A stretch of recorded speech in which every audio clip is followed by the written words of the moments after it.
ಇದೆ. ಓಕೆನಾ, ಯಾರು ಯೂಟ್ಯೂಬ್ ನಲ್ಲಿ ಕ್ಲಾಸ್ಗಳನ್ನ ನೋಡ್ತಾ ಇದ್ದೀರಾ, ತರಗತಿಯನ್ನ ನೋಡ್ತಾ ಇದ್ದೀರಾ, ನೀವು ಕೂಡ ಚಾನಲ್ ಅನ್ನ ಸಬ್ಸ್ಕ್ರೈಬ್ ಮಾಡಬಹುದು. ಇನ್ನು 2ನೇ ತರಗತಿ, 3ನೇ ತರಗತಿ ಹಾಗೆ ಮುಂದಿನ ಎಲ್ಲಾ ತರಗತಿಗಳು ಕೂಡ ಯಾವುದೂ ಕೂಡ ಯೂಟ್ಯೂಬ್ ನಲ್ಲಿ ಸಿಗೋದಿಲ್ಲ. ಕೇವಲ ಜೂಮ್ ಕಾಲ್ ನಲ್ಲಿ ಈ ಒಂದು ಕೋರ್ಸ್ ಅನ್ನ ಖರೀದಿ ಮಾಡಿದವರಿಗೆ ಮಾತ್ರ ಇದು ಅವೈಲೇಬಲ್ ಇರುತ್ತೆ. ಓಕೆನಾ, ಸೊ ಇವತ್ತಿನ ತರಗತಿಯನ್ನ ಆರಂಭ ಮಾಡೋಣ. ಜ್ಯೋತಿಷ್ಯ ಆಸಕ್ತ ವಿದ್ಯಾರ್ಥಿಗಳಿಗೆಲ್ಲ ಕೂಡ ಸಿಂಹಧ್ವಜ ಜ್ಯೋತಿಷ್ಯ ತರಗತಿಗೆ ಸ್ವಾಗತ. ಎಲ್ರಿಗೂ ಕೂಡ ಯುಗಾದಿ ಹಬ್ಬದ ಹಾರ್ದಿಕ ಶುಭಾಶಯ. ಇವತ್ತು ಚೈತ್ರ ಮಾಸ ಪಾಡ್ಯ, ಸರ್ವ ಶುಭವಾದಂತಹ ದಿನ. ಇಂತಹ ದಿನದಲ್ಲಿ ಯಾವುದೇ ಕೆಲಸವನ್ನ ಆರಂಭ ಮಾಡಿದ್ರೂ ಕೂಡ ಅದರಲ್ಲಿ ಖಂಡಿತವಾಗಿ ಯಶಸ್ಸು ಸಿಕ್ಕೇ ಸಿಗುತ್ತೆ. ಅದಕ್ಕಾಗಿ ಈ ಶುಭ ದಿನವನ್ನ ಆಯ್ದುಕೊಂಡಿರುವಂಥದ್ದು. ಹಾಗೇನೆ ಎಲ್ರಿಗೂ ಕೂಡ ಭಾರತೀಯ ಪರಂಪರೆಯ ಹೊಸ ವರ್ಷದ ಹಾರ್ದಿಕ ಶುಭಾಶಯಗಳನ್ನ ಇನ್ನೊಮ್ಮೆ ಹೇಳ್ತಾ ಇದ್ದೀನಿ. ನನ್ನ ಹೆಸರು ಗಣೇಶ್ ಅಂತ. ನನ್ನ ಹುಟ್ಟೂರು ಉತ್ತರ ಕನ್ನಡ ಜಿಲ್ಲೆ ಹೊನ್ನಾವರ ತಾಲೂಕು, ಆದ್ರೆ ನಾನಿರೋದು ಕಾರವಾರದಲ್ಲಿ. ನನಗೆ ಜ್ಯೋತಿಷ್ಯ ಶಾಸ್ತ್ರದಲ್ಲಿ ಬಾಲ್ಯದಿಂದ ಕೂಡ ಆಸಕ್ತಿ ಇತ್ತು. ಆದ್ರೆ ನಾನು ಈ ಶಾಸ್ತ್ರವನ್ನ ಅಭ್ಯಾಸ ಮಾಡಿ ವೃತ್ತಿಪರವಾಗಿ 10 ವರ್ಷಗಳ ಅನುಭವವನ್ನ ಹೊಂದಿದ್ದೀನಿ. ನನ್ನ ಮೊದಲ ಗುರುಗಳ ಹೆಸರು ವಿಶ್ವೇಶ್ವರ ಶಾಸ್ತ್ರಿಗಳು. ಅವರು ಈಗ ಇಲ್ಲ. ಅವರ ನಂತರ ಸಿಕ್ಕಂತಹ ಗುರುಗಳು ಪಾರ್ಶ್ವನಾಥ್ ಜೈನ್. ನಾನು ಅಭ್ಯಾಸ ಮಾಡಿದಂತಹ ಜ್ಯೋತಿಷ್ಯ ಶಾಸ್ತ್ರ ಬೃಹತ್ ಪರಾಶರ ಹೋರಾಶಾಸ್ತ್ರದ ಆಧಾರದ ಮೇಲೆ.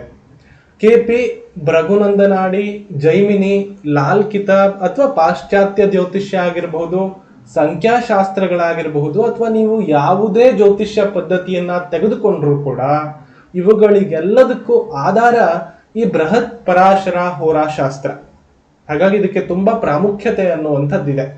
ಈ ಒಂದು ಬೃಹತ್ ಪರಾಶರ ಹೋರಾಶಾಸ್ತ್ರವನ್ನ ಬರೆದವರು ಮಹರ್ಷಿ ಪರಾಶರರು. ಈ ಹೆಸರನ್ನ ನೀವು ಬಹಳಷ್ಟು ಬಾರಿ ಕೇಳಿರ್ತೀರ. ಪರಾಶರ ಹೋರಾಶಾಸ್ತ್ರ ಅಂತ ಕೇಳಿರ್ತೀರ. ಈ ಪರಾಶರರು ಯಾರು, ಇವರಿಗೆ ಅಷ್ಟೊಂದು ಪ್ರಾಮುಖ್ಯತೆ ಏನಿದೆ, ಇವ್ರು ಬೇರೆ ಏನು ಇದನ್ನ ಮಾಡಿದ್ದಾರೆ ಅನ್ನುವಂಥ ವಿಷಯಗಳು, ಹಾಗೆ ಹೆಚ್ಚಾಗಿ ಇವ್ರ ಹೆಸರನ್ನ ಕೇಳಿರ್ತಾರೆಯೇ ಹೊರತು ಯಾರಿಗೂ ಕೂಡ ಪರಾಶರರು ಯಾರು ಅಂತ ಯಾರಿಗೂ ಕೂಡ ಗೊತ್ತಿಲ್ಲ. ಈ ಪರಾಶರ ಮಹರ್ಷಿಗಳು ಯಾರು ಅಂದ್ರೆ ಸನಾತನ ಧರ್ಮದ ಅತ್ಯಂತ ಶ್ರೇಷ್ಠ ಮಹರ್ಷಿಗಳಲ್ಲಿ ಒಬ್ರು. ಈ ಒಬ್ರು ಹೇಗೆ ಅಂತಂದ್ರೆ, ಯಾರು ಇವ್ರು ಅಂತಂದ್ರೆ, ಮೊದಲು ಇವ್ರ ಬಗ್ಗೆ ತಿಳ್ಕೊಳ್ಳೋದಕ್ಕಿಂತ ಮುಂಚೆ ಇನ್ನೊಬ್ಬರ ಬಗ್ಗೆ ಹೇಳ್ತೀನಿ. ಮಹಾಭಾರತ, ಭಾಗವತ ಪುರಾಣ, ಶಿವಪುರಾಣ, ವಿಷ್ಣು ಪುರಾಣ, ಮತ್ಸ್ಯ ಪುರಾಣ, ಕೂರ್ಮ ಪುರಾಣ, ಯಾವುದೇ ಪುರಾಣ ತಗೊಳ್ಳಿ, 18 ಪುರಾಣಗಳನ್ನ ಬರೆದಂತಹ ವ್ಯಕ್ತಿ ಯಾರು ಅಂತ ನಿಮಗೆ ಗೊತ್ತಿದೆ. ಹಾಗೆ ಅಖಂಡ ವೇದವನ್ನ ಋಗ್ವೇದ, ಯಜುರ್ವೇದ, ಸಾಮವೇದ, ಅಥರ್ವಣ ವೇದಗಳನ್ನುವಂತಹ 4 ವೇದಗಳನ್ನಾಗಿ ವಿಂಗಡಿಸಿದಂತಹ ಮಹಾನ್ ಋಷಿ ಯಾರು ಅನ್ನೋದು ನಿಮ್ಗೆ ಗೊತ್ತಲ್ವಾ?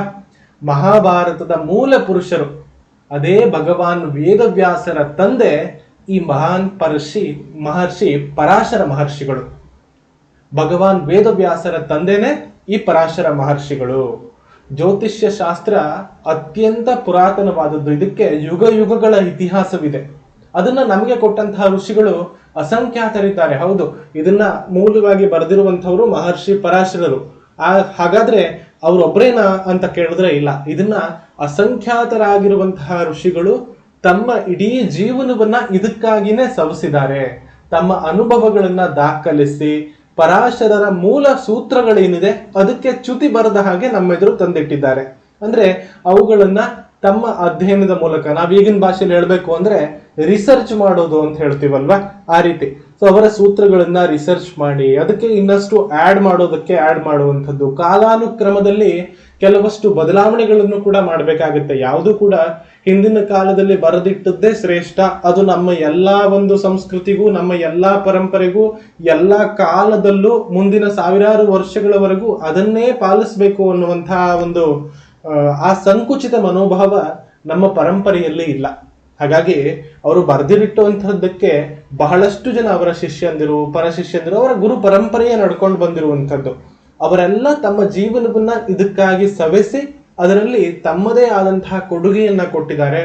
ಆ ಎಲ್ಲಾ ಒಂದು ಋಷಿಗಳಿಗೂ ಕೂಡ ನಾವು ಚಿರಋಣಿಗಳಾಗಿರ್ಬೇಕು. ಓಕೆನಾ? ಹಾಗೇನೆ ಅದನ್ನ ಕಲಿಯುವಂತಹ ಮೂಲಕ ನಾವು ಇನ್ನಷ್ಟು ಜನರಿಗೆ ಇವುಗಳನ್ನ ಹಂಚುವಂತಹ ಮೂಲಕ ಅವರ ಋಣವನ್ನ ತೀರಿಸಿಕೊಳ್ಳುವಂತಹ ಅಲ್ಪ ಅವಕಾಶವನ್ನ ಮಾತ್ರ ನಾವು ಪಡ್ಕೊಂಡಿದ್ದೀವಿ. ಅದೊಂದು ಅವಕಾಶ ಮಾತ್ರ ನಮ್ಗೆ ಇದೆ. ಮನುಷ್ಯ ಜನಿಸುವಾಗಲೇ ಹಲವಾರು ಋಣಗಳಿಂದ ಜನಿಸ್ತಾನೆ. ಅವುಗಳಲ್ಲಿ ಈ ಋಷಿ ಋಣ ಕೂಡ ಒಂದು. ಹೀಗಾಗಿ ಈ ಪವಿತ್ರ ಜ್ಯೋತಿಷ್ಯ ಶಾಸ್ತ್ರವನ್ನ ಕಲಿಬೇಕು ಅನ್ನುವಂತಹ ನಿಮ್ಮೆಲ್ಲರಿಗೂ ಕೂಡ ಪರಾಶರರ ಗುರುಕೃಪೆ ಪಾತ್ರವಾಗಲಿದೆ. ಶ್ರದ್ಧೆಯಿಂದ ಕಲಿಯುವಂತಹ ಎಲ್ರಿಗೂ ಕೂಡ ಈ ಕೃಪೆ ಸಿಗಲಿದೆ ಅನ್ನೋದರಲ್ಲಿ ಯಾವುದೇ ಸಂಶಯ ಇಲ್ಲ ಅನ್ನೋದಕ್ಕೆ ನಾನೇ ಸಾಕ್ಷಿಯಾಗಿ ನಿಂತಿದ್ದೀನಿ. ಒಂದ್ ಸಮಯದಲ್ಲಿ ಬದುಕು ಬೇಡ ಅನ್ನುವಂತಹ ಸ್ಥಿತಿಯಲ್ಲಿ ನಿರ್ಗತಿಕನಾಗಿದ್ದಂತಹ ನಾನು ಇವತ್ತು ಈ ಮಟ್ಟಿಗೆ ನಿಂತಿರೋದಕ್ಕೆ ಏಕೈಕ ಕಾರಣ ಅಂತಂದ್ರೆ ಅದು ಜ್ಯೋತಿಷ್ಯ ಶಾಸ್ತ್ರ ಅನ್ನೋದಕ್ಕೆ ಯಾವುದೇ ಒಂದು ಅತಿಶಯೋಕ್ತಿ ಅಲ್ಲ. ನಾನು ನನ್ನ ಜೀವನದಲ್ಲಿ ಬಹಳಷ್ಟು ಬದಲಾವಣೆಗಳನ್ನು ನೋಡಿರುವಂಥದ್ದು ಈ ಒಂದು ಜ್ಯೋತಿಷ್ಯ ಶಾಸ್ತ್ರದಿಂದ. ಹಾಗಾಗಿ ಇದು ನನ್ನ ಬದುಕನ್ನ ಕಾಯ್ದಿದೆ. ಹಾಗೆ ನಿಮ್ಮನ್ನು ಕೂಡ ಅನುಗ್ರಹಿಸ್ಲಿ, ನಿಮಗೂ ಕೂಡ ಆ ಒಂದು ಅನುಕೂಲಗಳು ಸಿಗಲಿ ಅನ್ನುವಂಥದ್ದನ್ನ ನಾನು ಖಂಡಿತವಾಗ್ಲೂ ಆಶಿಸ್ತೀನಿ. ಹಾಗಾಗಿ ನೀವು ಕೂಡ ಇದನ್ನ ಶ್ರದ್ಧೆಯಿಂದ ಕಲೀರಿ. ಜ್ಯೋತಿಷ್ಯ ಶಾಸ್ತ್ರ ಕಲಿಯೋದಕ್ಕೆ ನೀವೇನು ಸನ್ಯಾಸಿಗಳಾಗಬೇಕಾಗಿಲ್ಲ, ಬ್ರಹ್ಮಚರ್ಯ ಪಾಲಿಸ್ಬೇಕಾಗಿಲ್ಲ, ಮಾಂಸಾಹಾರವನ್ನ ತ್ಯಜಿಸ್ಬೇಕಾಗಿಲ್ಲ. ನಾನು ಇದನ್ನ ಯಾವುದನ್ನು ನಿಮ್ಮ ಹತ್ರ ಮಾಡಿ ಅಂತ ಹೇಳಲ್ಲ. ಓಕೆನಾ? ನೀವು ಯಾವುದನ್ನು ಕೂಡ ರಿಸ್ಟ್ರಿಕ್ಷನ್ ಅನ್ನುವಂಥದ್ದು ಇಲ್ಲಿ ನಾನು ನಿಮ್ಗೆ ಯಾವುದೇ ರೀತಿಯಲ್ಲೂ ಮಾಡ್ತಾ ಇಲ್ಲ. ಕೆಲವರು ಮಾಡಬಹುದು, ನಾನು ಅದನ್ನ ಅಗತ್ಯ ಅಂತ ಹೇಳ್ತಾ ಇಲ್ಲ. ಹಾಗಾಗಿ ನೀವು ಹೇಗ್ ಬೇಕಿದ್ರು ಇದನ್ನ ಕಲಿಬಹುದು. ಆದ್ರೆ ಒಂದೇನು ಅಂತಂದ್ರೆ ಬೇಕಾಗಿರೋದು ಒಂದೇ, ಈ ಜ್ಯೋತಿಷ್ಯ ಶಾಸ್ತ್ರದ ಮೇಲೆ ಶ್ರದ್ಧೆ ಹಾಗೂ ಭಕ್ತಿ. ಕಲಿಯುವಂತಹ ಆಸಕ್ತಿ, ಕುತೂಹಲ, ಹಾಗೆ ನಿರಂತರವಾಗಿ ನೀವು ಈ ವಿಷಯದ ಮೇಲೆ ಹಾಕುವಂತಹ ಪರಿಶ್ರಮ ನಿಮ್ಮನ್ನ ಈ ಸಾಧನೆಯ ಹಾದಿಯಲ್ಲಿ ತಂದು ನಿಲ್ಲಿಸುತ್ತೆ. ಹಾಗಾಗಿ ಹೆಚ್ಚು ಹೆಚ್ಚು ಒಂದು ಸಾಧನೆಗಳು, ಪರಿಶ್ರಮಗಳು ನಿಮ್ಮ ಸಾಧನೆಯ ಹಾದಿಯಲ್ಲಿ ಅದು ಇರಲಿ. ಅದು ಕಲಿಯುವಂತಹ ಕುತೂಹಲವನ್ನ ನೀವು ಮೂಡಿಸ್ಕೊಳ್ಳಿ ಅಂತ ಹೇಳ್ತೀನಿ. ಹಾಗೆ ಈ ಸಾಧನೆಗೆ ಗುರುವಿನ ಅನುಗ್ರಹ ಮತ್ತೆ ದೈವಾನುಗ್ರಹ ಎರಡೂ ಕೂಡ ಬೇಕು. ಒಂದು ಜ್ಯೋತಿಷ್ಯವನ್ನ ಕಲಿಬೇಕು ಅಂತಂದ್ರೆ ಕೇವಲ ನಮ್ಮ ಒಂದು ಸ್ವಪ್ರಯತ್ನದ ಜೊತೆಗೆ ಗುರುವಿನ ಅನುಗ್ರಹ ಬೇಕು, ದೈವಾನುಗ್ರಹ ಕೂಡ ಬೇಕು. ಇವೆರಡು ಇದ್ರೆ ಮಾತ್ರ ಇದನ್ನ ಕಲಿಯೋದಕ್ಕಾಗತ್ತೆ. ಹಾಗಾಗಿ ಪ್ರತಿನಿತ್ಯ ಗುರು ಜಪ ಹಾಗೆ ಇಷ್ಟ ದೇವರ ಆರಾಧನೆ ಇದೆರಡನ್ನು ಕೂಡ ಮಾಡಿಕೊಳ್ಳುವಂಥದ್ದು ಅವಶ್ಯಕ. ಸೊ ನಿಮ್ಗೆ ನಾನು ಬೇರೆ ಯಾವುದೇ ರೆಸ್ಟ್ರಿಕ್ಷನ್ ಅನ್ನ ಹೇಳ್ತಾ ಇಲ್ಲ, ಬಟ್ ಇದನ್ನ ಸಜೆಸ್ಟ್ ಮಾಡ್ತಾ ಇರುವಂತದ್ದು ಏನಪ್ಪಾ ಅಂದ್ರೆ ಪ್ರತಿನಿತ್ಯ ಗುರು ಜಪವನ್ನ ಮಾಡ್ಕೊಳ್ಳಿ. ನಿಮ್ಮ ಹತ್ರ ಎಷ್ಟು ಸಾಧ್ಯ ಅಷ್ಟು ಗುರು ಜಪವನ್ನ ಮಾಡ್ಕೊಳ್ಳಿ. ಹಾಗೆ ಇಷ್ಟ ದೇವರ ಆರಾಧನೆಯನ್ನ ಮಾಡ್ಕೊಳ್ಳಿ. ಇದನ್ನ ನೀವು ಕಟ್ಟುನಿಟ್ಟಾಗಿ ಪಾಲನೆ ಮಾಡಿದ್ದೇ ಆದ್ರೆ ಈ ಒಂದು ಜ್ಯೋತಿಷ್ಯ ಶಾಸ್ತ್ರ ಆದಷ್ಟು ಶೀಘ್ರವಾಗಿ, ಸುಲಭವಾಗಿ, ಸರಳವಾಗಿ ನಿಮಗೆ ಸಿದ್ಧಿ ಆಗುತ್ತೆ. ಹಾಗಾಗಿ ಹೆಚ್ಚು ದೇವರ ಆರಾಧನೆ ಎಲ್ಲ ತೊಡಗಿಸ್ಕೊಳ್ಳಿ. ಸುಮ್ಮನೆ ಹಾಗೆ ನಾವು ಈ ಶಾಸ್ತ್ರವನ್ನ ಓದ್ಕೋತೀವಿ ಅಂತ ಅನ್ಕೊಂಡ್ರೆ ಆಗಲ್ಲ. ಯಾಕಂದ್ರೆ ಇದು ಆಧ್ಯಾತ್ಮಿಕವಾಗಿ ಕೂಡ ತೊಡಗಿಸ್ಕೊಂಡಾಗ್ಲೇ ಇದರ ಸಿದ್ಧಿ ಅನ್ನುವಂಥದ್ದು ಆಗುವಂಥದ್ದು. ಓಕೆನಾ? ಹಾಗಾಗಿ ದಯವಿಟ್ಟು ಇದರ ಮೇಲೆ ಆಸಕ್ತಿಯನ್ನ ಇಟ್ಕೊಳ್ಳಿ. ದೇವರ ಆರಾಧನೆಯನ್ನ ಅದರ ಜೊತೆಗೆ ನೀವು ಈ ಅಭ್ಯಾಸವನ್ನ ಮಾಡಿದ್ದೇ ಆದ್ರೆ ತುಂಬಾ ಶೀಘ್ರವಾಗಿ, ಸುಲಭವಾಗಿ ಕಲಿಯೋದಕ್ಕೆ ಸಾಧ್ಯ. ಇವತ್ತು ಕೆಲವು ಜ್ಯೋತಿಷ್ಯದ ಆರಂಭಿಕ ಪಾಠಗಳನ್ನ ಅಭ್ಯಾಸ ಮಾಡಿ ಮುಂದಿನ ತರಗತಿಗಳಲ್ಲಿ ಇನ್ನೂ ಹೆಚ್ಚಿನ ಅಭ್ಯಾಸವನ್ನ ಮಾಡೋಣ. ಓಕೆನಾ? ಸೊ ಈಗ ಸದ್ಯಕ್ಕೆ ಆರಂಭಕ್ಕೆ ಇವತ್ತಿನ ಕೆಲವೊಂದಿಷ್ಟು ಬೇಸಿಕ್ ಮಾಹಿತಿಗಳನ್ನ ತಿಳಿದುಕೊಳ್ಳೋಣ. ಅದರ ನಂತರ ನಿಮ್ಗೆ ಹೆಚ್ಚಿನ ಮಾಹಿತಿಗಳು ಸಿಗುತ್ತೆ. ಯಾಕಂದ್ರೆ ಮೊದಲನೇ ತರಗತಿನೇ ಆಗಿರೋದ್ರಿಂದ ಹೆಚ್ಚು ಮಾಹಿತಿಯನ್ನ ಹಂಚಿಕೊಳ್ಳೋದಕ್ಕೂ ಆಗಲ್ಲ. ಯಾಕಂದ್ರೆ ಸ್ಟೆಪ್ ಬೈ ಸ್ಟೆಪ್ಪೇ ಹೋಗ್ಬೇಕಾಗತ್ತೆ. ಸೊ ಮೊದಲಿನ ಮೆಟ್ಲು ಹತ್ತಿದ ಮೇಲೆನೆ ಎರಡನೇ ಮೆಟ್ಲನ್ನ ಹತ್ತೋದಕ್ಕೆ ಸಾಧ್ಯ. ಹಾಗಾಗಿ 1 by 1 ಹೋಗೋಣ. ಸೊ ಯಾವ್ದು ಕೂಡ ಅರ್ಜೆನ್ಸಿಯನ್ನ ಮಾಡ್ಬೇಕಾಗಿಲ್ಲ, ಯಾವ್ದಕ್ಕೂ ಗಡಿಬಿಡಿ ಮಾಡ್ಕೋಬೇಕಾಗಿಲ್ಲ. ಬೇಕಾದಷ್ಟು ಕ್ಲಾಸ್ಗಳಿದಾವೆ. ನಿಧಾನವಾಗಿ ಎಲ್ಲವನ್ನ ಕ್ಲಿಯರ್ ಆಗಿ ಅರ್ಥ ಮಾಡ್ಕೊಳ್ತಾ ಹೋಗೋಣ. ನಾನು ಹೇಳ್ಕೊಂಡು ಹೋಗೋದು, ನೀವು ನೋಡ್ಕೊಂಡು ಬರೋದು ಅಂತಂದ್ರೆ ಅದು ಅಷ್ಟು ಕಮ್ಯುನಿಕೇಶನ್ಸ್ ಮಧ್ಯದಲ್ಲಿ ಇಲ್ಲದೆ ಇದ್ರೆ ಅಷ್ಟು ಚೆನ್ನಾಗಿರಲ್ಲ. ಕ್ಲಾಸ್ ಮಾಡ್ತೀನಿ, ಕೆಲವಷ್ಟು ವಿಷಯಗಳನ್ನ ಇವತ್ತು ವಿವರಿಸ್ತೀನಿ. ನೀವು ಕೂಡ ನನ್ನ ಜೊತೆ ಮಾತಾಡಬಹುದು. ಕ್ಲಾಸ್ಗೆ ಜಾಯಿನ್ ಆದಂಥವ್ರು ಕ್ಲಾಸ್ನ ಕೊನೆಯಲ್ಲಿ ನಿಮ್ಗೇನಾದ್ರೂ ಇದಕ್ಕೆ ಸಂಬಂಧಪಟ್ಟ ಹಾಗೆ ಡೌಟ್ಸ್ ಇದ್ರೆ ಕೊನೆಯಲ್ಲಿ ಕೇಳ್ಕೊಳ್ಳುವಂತಹ ಅವಕಾಶಗಳು ಕೂಡ ಇರುತ್ತೆ. ಹಾಗಾಗಿ ಆ ಸಮಯದಲ್ಲಿ ನೀವು ಮಾತಾಡಬಹುದು. ಮಧ್ಯದಲ್ಲಿ ಮಾತಾಡೋದಕ್ಕಾಗಲ್ಲ, ಯಾಕೆಂದ್ರೆ ನಾನು ಮ್ಯೂಟ್ ಇಟ್ಟಿದ್ದೀನಿ ಆ ಕಾರಣಕ್ಕೆ. ಹಾಗಾಗಿ ಏನು ಚಿಂತೆ ಇಲ್ಲ. ಇಲ್ಲಿ ನೀವು ಸ್ವಲ್ಪ ವೇಟ್ ಮಾಡಿಕೊಂಡು ಇದನ್ನ ನೋಡ್ಕೊಂಡು ಆಮೇಲೆ ಮಾತಾಡಬಹುದು. ಓಕೆನಾ? ಜ್ಯೋತಿಷ್ಯ ಶಾಸ್ತ್ರ ಒಂದು ಸಮುದ್ರ ಇದ್ದ ಹಾಗೆ. ಎಷ್ಟೋ ಸಾವಿರಾರು ಋಷಿಮುನಿಗಳು ತಮ್ಮ ಜೀವಿತಾವಧಿಯ ಅನುಭವಗಳನ್ನ ನಮ್ಮೆದುರಿಟ್ಟು ಹೋಗಿದ್ದಾರೆ. ಅವರೆಲ್ಲರನ್ನ ನಾವು ಅದೆಲ್ಲವನ್ನು ಕೂಡ ಒಂದೇ ಜನ್ಮದಲ್ಲಿ ಕಲಿತು ಅರಗಿಸ್ಕೊಂಡ್ಬಿಡ್ತೀನಿ ಅಂದ್ಕೊಂಡ್ರೆ ಅದು ನಮ್ಮ ಮೂರ್ಖತನ. ಹಾಗಾಗಿ ಜ್ಯೋತಿಷ್ಯ ಶಾಸ್ತ್ರ ಅನ್ನೋದು ಒಂದು ಸಮುದ್ರ. ಇದನ್ನ ನಾನು ಪ್ರತಿ ಸಲ ಹೇಳ್ತಾ ಇದ್ದೀನಿ, ನನ್ನ ಹಲವಾರು ವಿಡಿಯೋಗಳಲ್ಲಿ ಕೂಡ ಹೇಳಿದ್ದೀನಿ. ಹಾಗಾಗಿ ನಮ್ಮಿಂದ ಎಷ್ಟು ಸಾಧ್ಯ ಅಷ್ಟು ಮಾತ್ರ ನಮ್ಮಿಂದ ಕಲಿಯೋದಕ್ಕೆ ಸಾಧ್ಯ ಅಲ್ವಾ? ನಮ್ಮ ಕೈಗೆ ಎಷ್ಟು ಎಟುಕುತ್ತೋ, ನಮ್ಮಿಂದ ಎಷ್ಟು ಅದನ್ನ ಜೀರ್ಣಿಸಿಕೊಳ್ಳೋದಕ್ಕೆ ಸಾಧ್ಯ ಆಗುತ್ತೋ ಅಷ್ಟು ಮಾತ್ರ ನಾವು ಕಲಿಬಹುದೇ ಹೊರತು ನಾವು ಎಷ್ಟು ಕಲ್ತಿದೀವೋ ಅಷ್ಟು ಮಾತ್ರನೇ ಜ್ಯೋತಿಷ್ಯ ಅಲ್ಲ ಅಲ್ವಾ? ಸೊ ನಾವೇನ್ ಕಲ್ತಿದೀವೋ ಅದಷ್ಟೇ ಜ್ಯೋತಿಷ್ಯ ಅಂತ ಅನ್ಕೊಂಡ್ರೆ ನಮ್ಮಂತಹ ಮೂರ್ಖರು ಇನ್ಯಾರೂ ಇಲ್ಲ. ಹಾಗಾಗಿ ಜ್ಯೋತಿಷ್ಯ ಅನ್ನುವಂಥದ್ದು ಒಂದು ಅಗಾಧವಾದಂತಹ ಸಮುದ್ರ ಇದ್ದ ಹಾಗೆ. ನಮ್ಮ ಕೈಗೆ, ನಮ್ಮ ಬೊಗಸೆಯಲ್ಲಿ ಎಷ್ಟು ತುಂಬಿಕೊಳ್ಳೋದಕ್ಕೆ ಸಾಧ್ಯನೋ ಅಷ್ಟು ಮಾತ್ರ ನಾವು ಅದರಿಂದ ಕಲಿಯೋದಕ್ಕೆ ಸಾಧ್ಯ. ಹಾಗಾಗಿ ನನ್ಗೆಲ್ಲನೂ ಗೊತ್ತಿದೆ, ನಾನು ಎಲ್ಲವನ್ನ ಕಲ್ತ್ಕೊಂಡ್ಬಿಟ್ಟಿದ್ದೀನಿ, ನಾನೇ ದೇವರು ಅನ್ನುವಂತಹ ಭಾವನೆಗಳು ಯಾರಿಗೂ ಕೂಡ ಬೇಡ. ಹಾಗಾಗಿ ಯಾರೂ ಕೂಡ ಇಲ್ಲ ಇಲ್ಲಿ. ಈ ಒಂದು ಕಲಿಯುಗದಲ್ಲಂತೂ ಅಷ್ಟೆಲ್ಲ ಕಲಿತಂಥವ್ರು, ಆ ಸಮುದ್ರವನ್ನ ಅರಗಿಸಿಕೊಳ್ಳುವಂತಹ ಸಾಮರ್ಥ್ಯ ಇದ್ದಂಥವರು ಯಾರೂ ಕೂಡ ಇಲ್ಲ. ಹಾಗಾಗಿ ಯಾರು ಕೂಡ ತಾವೇ ದೇವರು ಅನ್ನುವಂತ ಹೇಳುವಂತಹ ಅವಶ್ಯಕತೆ ಇಲ್ಲ. ಯಾರು ಕೂಡ ಕಲಿತಾ ಇರುವಂಥವ್ರು ಯಾರು ಬೇಕಾದ್ರೂ ಇದನ್ನ ಕಲಿಬಹುದು. ನಮ್ಮ ಬೊಗಸೆಗಳಿಗೆ, ಕೆಲವೊಬ್ಬರದ್ದು ಚಿಕ್ಕ ಕೈ ಆಗಿದ್ರೆ ಸ್ವಲ್ಪ ನೀರು, ಕೆಲವರದ್ದು ಅಗಲವಾಗಿರುವಂತಹ ಕೈ ಆಗಿದ್ರೆ ಇನ್ನೊಂದು ಸ್ವಲ್ಪ ಜಾಸ್ತಿ ನೀರು ಹಿಡ್ಕೋಬಹುದಷ್ಟೇ. ಆದ್ರೆ ಸಮುದ್ರಕ್ಕೆ ಹೋಲಿಸಿದ್ರೆ ಅವೆಲ್ಲ ಒಂದು ಹನಿಗೆ ಸಮಾನ. ಹಾಗಾಗಿ ಹೆಚ್ಚು ಒಂದು ಅಹಂಕಾರ ಅನ್ನುವಂಥದ್ದು ಯಾರಿಗೂ ಕೂಡ ಬೇಕಾಗಿಲ್ಲ. ಅದರಿಂದ ಏನು ಸಾಧಿಸೋದಕ್ಕೆ ಸಾಧ್ಯವೂ ಇಲ್ಲ. ಹಾಗಾಗಿ ಎಲ್ರಿಗೂ ಕೂಡ ತಾಳ್ಮೆ ಅನ್ನುವಂಥದ್ದು ಇರಲಿ, ಕಲಿಬೇಕಾದಂತಹ ಆಸಕ್ತಿ ಅನ್ನುವಂಥದ್ದು ಖಂಡಿತವಾಗ್ಲೂ ಇರಲಿ. ಎಷ್ಟು ಕಲಿತರೂ ಇನ್ನಷ್ಟು ಕಲಿಬೇಕು ಅನ್ನುವಂತಹ ಹಂಬಲ ಒಂದೇ ನಮ್ಮನ್ನ ಇದರಲ್ಲಿ ಕೈ ಹಿಡಿದು ನಡೆಸುವಂತಹ ಸ್ಫೂರ್ತಿ. ಹಾಗಾಗಿ ಮುಂದಿನ 50 ತರಗತಿಗಳಲ್ಲಿ ನಾನು ಕಲಿತ ಅನುಭವಗಳನ್ನ, ಜ್ಯೋತಿಷ್ಯ ಶಾಸ್ತ್ರದ ಸೂಕ್ಷ್ಮಗಳನ್ನ ಯಾವುದೇ ಮುಚ್ಚುಮರೆ ಇಲ್ಲದೆ ಪ್ರಾಮಾಣಿಕವಾಗಿ ನಿಮ್ಮೆದುರು ಹಂಚಿಕೊಳ್ಳುವಂತಹ ಪ್ರಯತ್ನ ಮಾಡ್ತೀನಿ. ಈ 50 ತರಗತಿಗಳಲ್ಲಿ ಎಷ್ಟು ವಿಷಯ ಸಾಧ್ಯನೋ ಅಷ್ಟನ್ನ ನಿಮ್ಮೆದುರು ತಂದಿಡ್ತಾ ಇದ್ದೀನಿ. ನಾನು ನಿಮ್ಗೆ ತಿಳಿಸಿದ ಹಾಗೆ ಒಂದು ಜಾತಕ ನೋಡಿದಾಗ ಅದರಲ್ಲಿನ ಸಮಸ್ಯೆಗಳನ್ನ ಗುರುತಿಸಿ ಪರಿಹಾರಗಳನ್ನ ತಿಳಿಯೋದು ಹೇಗೆ ಅನ್ನೋ ವಿಷಯವನ್ನ ನೀವು ತಿಳಿಯುವಂತಹ ಮಟ್ಟಿಗೆ, ಸುಮಾರಾಗಿ ನೀವು ಅರ್ಥ ಮಾಡ್ಕೊಳ್ಳುವಂತಹ ಮಟ್ಟಿಗೆ 50 ತರಗತಿಗಳಲ್ಲಿ ಮುಂದೆ ತಿಳಿಸ್ತಾ ಇದ್ದೀನಿ. ಹಾಗಾಗಿ ಇದರಲ್ಲಿ ನಾನು ನಿಮ್ಗೆ ತರಗತಿ ಜಾಯ್ನ್ ಆಗೋದಕ್ಕಿಂತ ಮುಂಚೆ ಹೇಳಿರುವಂತಹ ಎಲ್ಲಾ ಮಾಹಿತಿಗಳು ಕೂಡ ಇರುತ್ತೆ. ಸೊ ಅದನ್ನೆಲ್ಲ ನೀವು ಇದರಲ್ಲಿ ಕಲಿತಾ ಇದ್ದೀರಾ. ಜ್ಯೋತಿಷ್ಯ ತಿಳಿಬೇಕು ಅಂದ್ರೆ ಮೊದಲಿಗೆ ಪಂಚಾಂಗವನ್ನ ತಿಳಿಬೇಕು. ಪಂಚಾಂಗ ಮತ್ತೆ ಜ್ಯೋತಿಷ್ಯ ಒಂದಕ್ಕೊಂದು ಜೊತೆಯಾಗೇ ಇದೆ. ಆದ್ರೆ ನಾನು ನಿಮ್ಗಿಲ್ಲಿ ಮುಹೂರ್ತಗಳ ಬಗ್ಗೆನೂ ತಿಳಿಸೋದಿಲ್ಲ. ಯಾಕಂದ್ರೆ ಮುಹೂರ್ತಗಳ ಬಗ್ಗೆ ಹೋಗ್ಬಿಟ್ರೆ ಅದೇ ನಿಮ್ಗೆ 15ರಿಂದ 20 ತರಗತಿಗಳಿಗಿಂತ ಹೆಚ್ಚಾಗ್ಬಿಡುತ್ತೆ. ಹೆಚ್ಚು ಕಡಿಮೆ ತರಗತಿಗಳನ್ನ ಮಾಡೋ ಹಾಗಿದ್ರೆ 50 ತರಗತಿಗಳನ್ನ ಬೇಕಿದ್ರು ಮುಹೂರ್ತಗಳ ಬಗ್ಗೆನೇ ಮಾಡಬಹುದು. ಹಾಗಾಗಿ ಬೇರೆ ನಿಮ್ಗೆ ಈ ಒಂದು ಜ್ಯೋತಿಷ್ಯದ ಬಗ್ಗೆ, ಜಾತಕದ ಬಗ್ಗೆ ತಿಳಿಯೋದಕ್ಕೆ ಸಾಧ್ಯ ಆಗಲ್ಲ.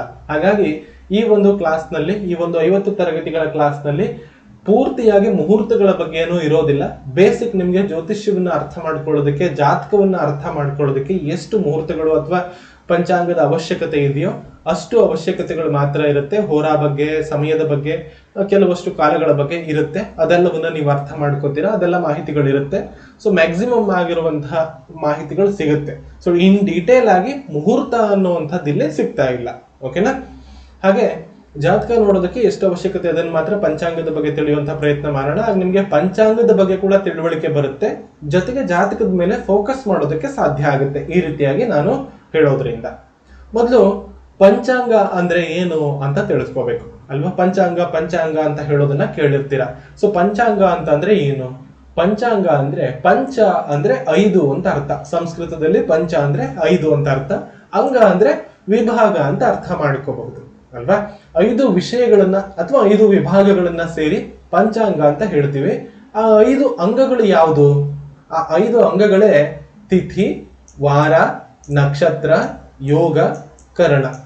ತಿಥಿ ಅಂದ್ರೆ ಮತ್ತೆ ದಕ್ಷಿಣ ಕನ್ನಡ, ಉಡುಪಿ, ಉತ್ತರ ಕನ್ನಡದವ್ರು ಯಾರಾದ್ರೂ ಇದ್ರೆ ತಿಥಿ ಅಂದ್ರೆ ಬೊಜ್ಜ ಅಂತ ಅನ್ಕೋಬೇಡಿ. ಬೊಜ್ಜ ಅಲ್ಲ ಇದು. ತಿಥಿ ಅಂತ ಅಂದ್ರೆ ಮಿತಿಗಳು ಅಂತ ಅರ್ಥ ಮಾಡ್ಕೋಬೇಕು. ಓಕೆನಾ? ಪಾಡ್ಯ ಬಿದಿಗೆ ಅಂತಿರುತ್ತಲ್ವಾ ತಿಥಿ. ಸೊ ಇದು ಬೊಜ್ಜ ಅಲ್ಲ. ಓಕೆನಾ? ಯಾರು ತಪ್ಪಾಗಿ ಅರ್ಥ ಮಾಡ್ಕೊಳ್ಳುವಂತ ಅವಶ್ಯಕತೆ ಇಲ್ಲ. ಹಾಗಾಗಿ ತಿಥಿ, ವಾರ, ನಕ್ಷತ್ರ, ಯೋಗ, ಕರಣ ಇದಿಷ್ಟು ವಿಷಯಗಳನ್ನ ಸೇರಿದಾಗ ಅದು ಪಂಚಾಂಗವಾಗುತ್ತೆ. ಇವೆಲ್ಲ ಸೇರಿ ಪಂಚಾಂಗ. ಮೊದಲು ತಿಥಿಗಳ ಬಗ್ಗೆ ತಿಳ್ಕೊಳ್ಳೋಣ. ಒಟ್ಟು ತಿಥಿಗಳು ಎಷ್ಟಪ್ಪ ಅಂತಂದ್ರೆ 15 ತಿಥಿಗಳಿದಾವೆ. ಈ ತಿಥಿಗಳಂದ್ರೆ ಇವು ಚಂದ್ರನ ಚಲನೆಯನ್ನ ಆಧರಿಸಿಕೊಂಡು ರಚಿಸಲಾಗಿದೆ. ಅಂದ್ರೆ ಅಮಾವಾಸ್ಯೆಯಿಂದ ಹುಣ್ಣಿಮೆಗೆ ಅಥವಾ ಹುಣ್ಣಿಮೆಯಿಂದ ಅಮಾವಾಸ್ಯೆಗೆ ನಡುವಿನ 15 ದಿನಗಳಿರುತ್ತವಲ್ವಾ, ಅವು ತಿಥಿಗಳು. ಇದನ್ನ ಅತಿಥಿಗಳು ಅಂತ ಕರಿತೀವಿ. ಸೊ ಯಾವ್ಯಾವ್ದು ಇದು? ಸೊ ಮೊದಲನೇದು ಪಾಡ್ಯ. ಇದಕ್ಕೆ ಪ್ರತಿಪದ ಅಂತ ಕೂಡ ಕರಿತೀವಿ. ಬ್ರಾಕೆಟ್ ನಲ್ಲಿ ಹಾಕಿರುವಂತದ್ದು ಇದರ ಪರ್ಯಾಯ ಇನ್ನೊಂದು ಹೆಸರು. ಓಕೆನಾ? ಇದನ್ನು ಸಂಸ್ಕೃತ ಹೆಸರು ಅಂತ ಕರಿಬಹುದು, ಕನ್ನಡ ಹೆಸರು ಅಂತ ಕರಿಬಹುದು. ಓಕೆನಾ? ಸೊ ಪಾಡ್ಯ, ಬಿದಿಗೆ ಅಥವಾ ದ್ವಿತೀಯ. ಓಕೆನಾ? ಪ್ರಥಮ ಅಂತ ಕೂಡ ಕರಿತೀವಿ, ಪಾಡ್ಯ ಅಂತ ಕರಿತೀವಿ, ಪ್ರತಿಪದ ಅಂತ ಕರಿತೀವಿ, ಏನ್ ಬೇಕಿದ್ರು ಕರಿಬಹುದು. ದ್ವಿತೀಯ, ತೃತೀಯ, ಚತುರ್ಥಿ, ಪಂಚಮಿ, ಷಷ್ಠಿ, ಸಪ್ತಮಿ, ಅಷ್ಟಮಿ, ನವಮಿ, ದಶಮಿ, ಏಕಾದಶಿ, ದ್ವಾದಶಿ, ತ್ರಯೋದಶಿ, ಚತುರ್ದಶಿ, ಹುಣ್ಣಿಮೆ ಅಥವಾ ಅಮಾವಾಸ್ಯೆ. ಒಂದ್ಸಲ ಹುಣ್ಣಿಮೆ ಬಂದ್ರೆ ಮುಂದಿನ ಸಲ ಅಮಾವಾಸ್ಯೆ ಬರುತ್ತೆ ಅಲ್ವಾ. ತಿಂಗಳಲ್ಲಿ ಒಂದು ಹುಣ್ಣಿಮೆ ಒಂದು ಅಮಾವಾಸ್ಯೆ ಅನ್ನುವಂಥದ್ದು ಇರುತ್ತೆ. ಈ ರೀತಿ ತಿಥಿಗಳು 2 ಬಾರಿ ಪುನರಾವರ್ತನೆಯಾದಾಗ, ಅಂದ್ರೆ ಒಂದ್ಸಲ ಹುಣ್ಣಿಮೆ ಬಂದು ಒಂದ್ಸಲ ಅಮಾವಾಸ್ಯೆ ಬಂದಾಗ ಒಂದು ಮಾಸ ಕಂಪ್ಲೀಟ್ ಆಗತ್ತೆ. ಇಲ್ಲಿ ಈ ತಿಥಿಗಳನ್ನ 2 ವಿಧವಾಗಿ, ಒಂದು ಶುಕ್ಲ ಪಕ್ಷ, ಇನ್ನೊಂದು ಕೃಷ್ಣ ಪಕ್ಷ ಅಂತ ಮಾಡಲಾಗಿದೆ. ಶುಕ್ಲ ಪಕ್ಷ ಅಂದ್ರೆ ಅಮಾವಾಸ್ಯೆಯ ಮಾರನೆಯ ದಿನದಿಂದ, ಅಂದ್ರೆ ಅಮಾವಾಸ್ಯೆ ಮುಗಿದ ಮಾರನೆಯ ದಿನ ಪಾಡ್ಯ ಆರಂಭ ಆಗುತ್ತಲ್ವಾ, ಆರಂಭವಾಗುವಂತಹ ಪಾಡ್ಯದಿಂದ ಹುಣ್ಣಿಮೆಯ ಹಿಂದಿನ ದಿನದ ಒಂದು ಚತುರ್ದಶಿಯವರೆಗಿನ ಸಮಯವನ್ನ ಶುಕ್ಲ ಪಕ್ಷ ಅಂತ ಕರಿತೀವಿ, ಅಥವಾ ಹುಣ್ಣಿಮೆಯ ದಿನದವರೆಗೂ ಕೂಡ ನಾವು ಶುಕ್ಲ ಪಕ್ಷ ಅಂತ ಕರಿತೀವಿ. ಪಾಡ್ಯದಿಂದ ಹುಣ್ಣಿಮೆಯವರೆಗೆ ಶುಕ್ಲ ಪಕ್ಷ ಅಂತ ಕರಿತೀವಿ. ಹುಣ್ಣಿಮೆಯ ಮಾರನೇ ದಿನದ ಪಾಡ್ಯದಿಂದ ಅಮಾವಾಸ್ಯೆಯವರೆಗೆ ಅದನ್ನ ಚತುರ್ದಶಿಯವರೆಗೆ ಅಥವಾ ಅಮಾವಾಸ್ಯೆಯನ್ನು ಕೂಡ ಕೃಷ್ಣ ಪಕ್ಷ ಅಂತ ಕರಿತೀವಿ. ಓಕೆನಾ. ಸೊ ಇದು ಕೃಷ್ಣ ಪಕ್ಷ ಮತ್ತೆ ಶುಕ್ಲ ಪಕ್ಷ. ಅಮಾವಾಸ್ಯೆಯಿಂದ ಅಮಾವಾಸ್ಯೆಗೆ 1 ತಿಂಗಳು ನಮಗೆ ಮಾಸಗಳಾಗುತ್ತೆ.